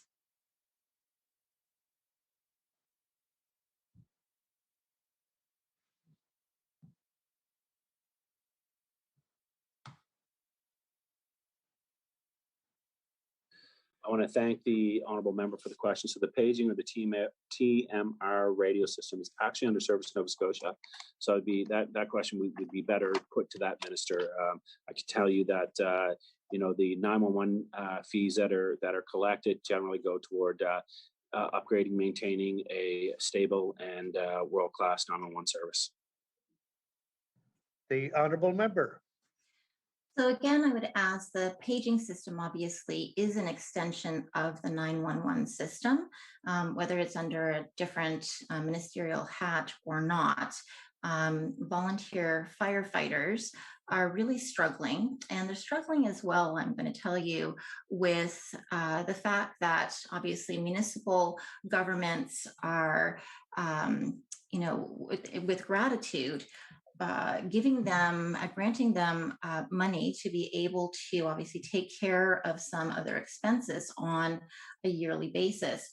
But, with insurance costs going up, it looks again as if there's a possibility that they will have to upgrade with their Class 3 licenses and probably having to incur a great deal more expenses.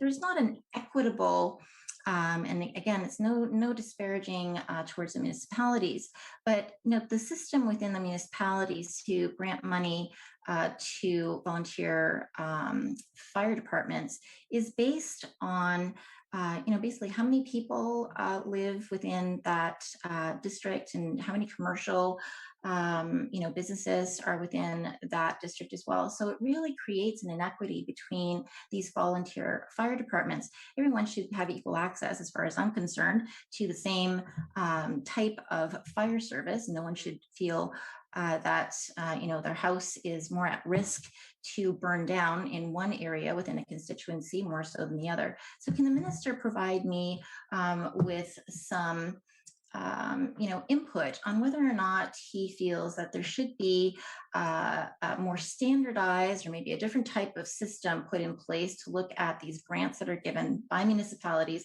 as well as if, the minister might feel that it would be justified to look at more provincial input into these fire departments that obviously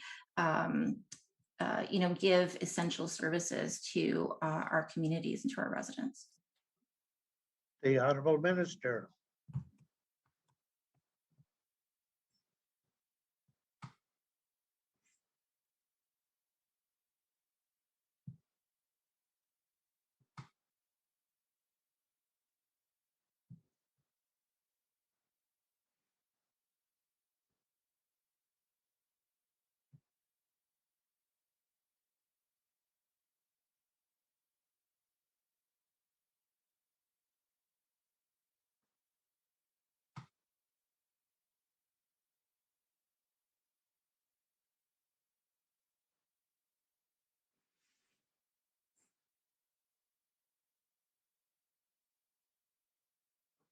Thank the honourable member for the question. There's a few there to unpack, and I'll take as quickly as possible. Around the TMR, the page and stuff, we'll follow up with Service Nova Scotia and have a conversation around them. It would be unfair for me to answer any questions that aren't under their purview of this department. And as for the grants that are given out by municipalities, respectfully, we have to that is their level of government. They'll decide where those municipal grants go. And I personally, and I think most of us don't feel that the provincial government should be dictating to our municipalities where they spend their money. So, we can follow up with NSFM on these concerns and also Service Nova Scotia, because they are legitimate concerns, and I do appreciate you bringing them forward.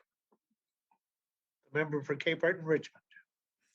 Thank you, Mr. Chair, and thank you, Minister, for your response. Certainly would never suggest that provincial government should be dictating or interfering in municipal affairs in that way. The only way that the provincial government should ever be concerned with anything within municipal government is with regard to the MGA. I know from full experience that we've had enough of that in my constituency in the past. Thank you very much.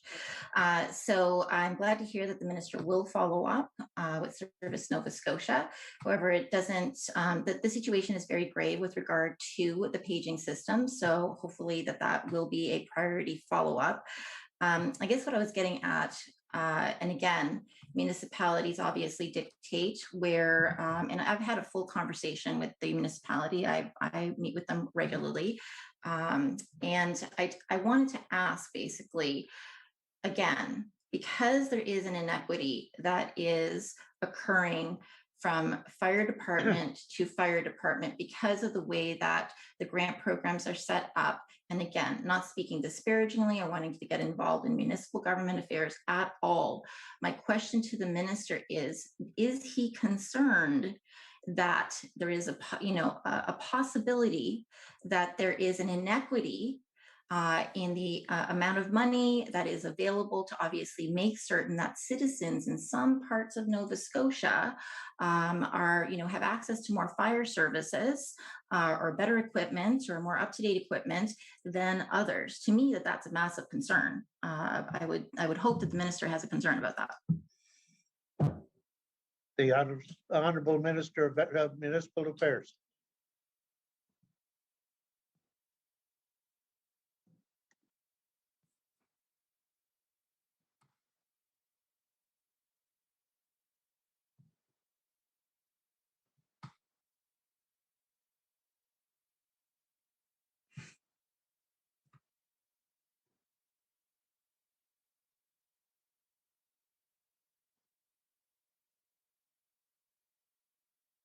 Mr. Chair, could you advise how much time there's left? I would say about 3 minutes after the minister gives his answer. Thank you.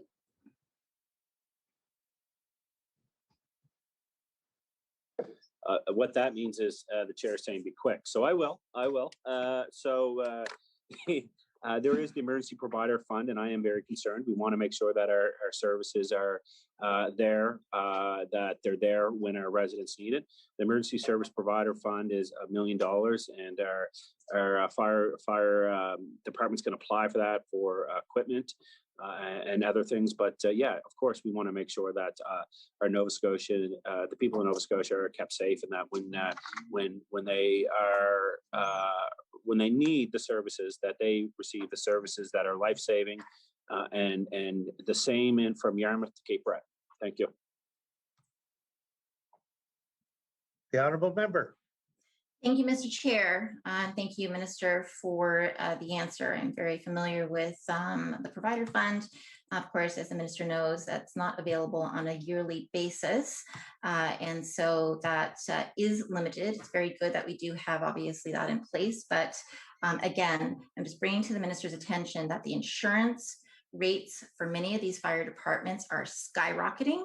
The insurance companies are starting to query the fire departments with regard to who has a Class 3 license and who doesn't. We all know that Class 3 license related, obviously, to having to drive some of the fire trucks that are on site. And so there were ways around this before, but because the insurance companies are starting to ask questions about this, it would probably follow suit that, they're going to ask for firefighters who are driving these trucks to be able to get extra training. Again, with the provider fund only available and not available every single year, these are rising costs. And many of these fire departments they're like an essential service. These men and women are volunteers. They're not getting paid for this. And so again, I would ask the minister, what else is the minister going to look at, as a solution other than having to try and fundraise in the middle still of a pandemic for, some much needed equipment, increased insurance costs, and, possibility of increased training as well, coming in the very near future. The minister.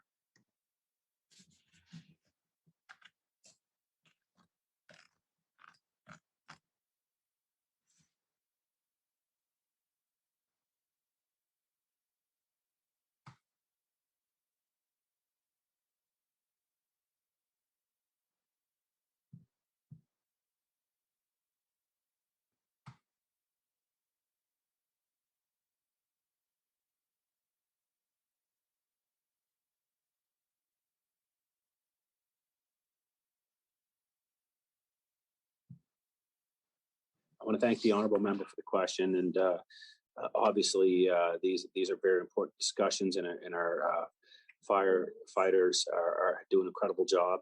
I am constantly in conversation with our NSFM and AMA, and I will bring this up, and we'll have a conversation to see where they're at and what we can do to help. Again, we want to make sure that they have our communities right across Nova Scotia have the proper access to fire safety. And I look at my own backyard, which I know you're very familiar with. But they did amalgamate a couple of our fire stations and build a brand spanking new one. That was HRM, obviously. But it's tough. It's tough. It's a tough job. The recruitment is very difficult. But we'll work with them. We want to make sure that that our frontline workers, especially, we've seen the importance. We always know. Let's be honest. We always know how important our frontline workers are. They're the true Nova Scotian heroes. But during COVID, it's nothing has shone brighter than our frontline workers. And I will, the next time I talk to our NSFM members, our mayors, and warden, or councillors, I'll have this discussion, and I'll commit to bringing this up. And I want to thank you for bringing this forward and continuing to fight for our frontline workers. Order, please. The time for questioning has expired. I'll now turn it over to the minister for his closing remarks and to present the resolution. Thank you, Mr. Chair. I want to thank our members for the questions today. As you can tell, I started to realize that I was getting long-winded, and I apologize. Unfortunately, it's in my nature to talk a lot, so I want to apologize. I hope that all the members were able to get the answers to their questions. Please, if you weren't able to get the answers to your question, you can call me on my phone. You can send me a text, or you can email me. I have a deep appreciation for all your hard work and for you being there for your constituents, and that's why you've been elected, because you've done a solid job. So thank you, Mr. Speaker. And with that, be it resolved that a sum not exceeding $213,184,000 be granted to the Lieutenant Governor to defray expenses in respect of the Department of Municipal Affairs pursuant to the estimate.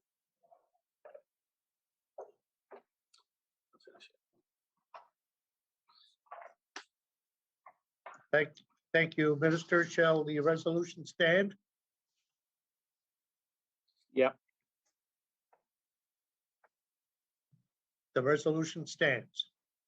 So, folks, we've just completed 40 hours of estimates in subcommittee, and I want to thank everybody for their participation, even those behind the scenes, and I want to also recognize Karen for her tremendous help as we got to this situation, I guess we could call it.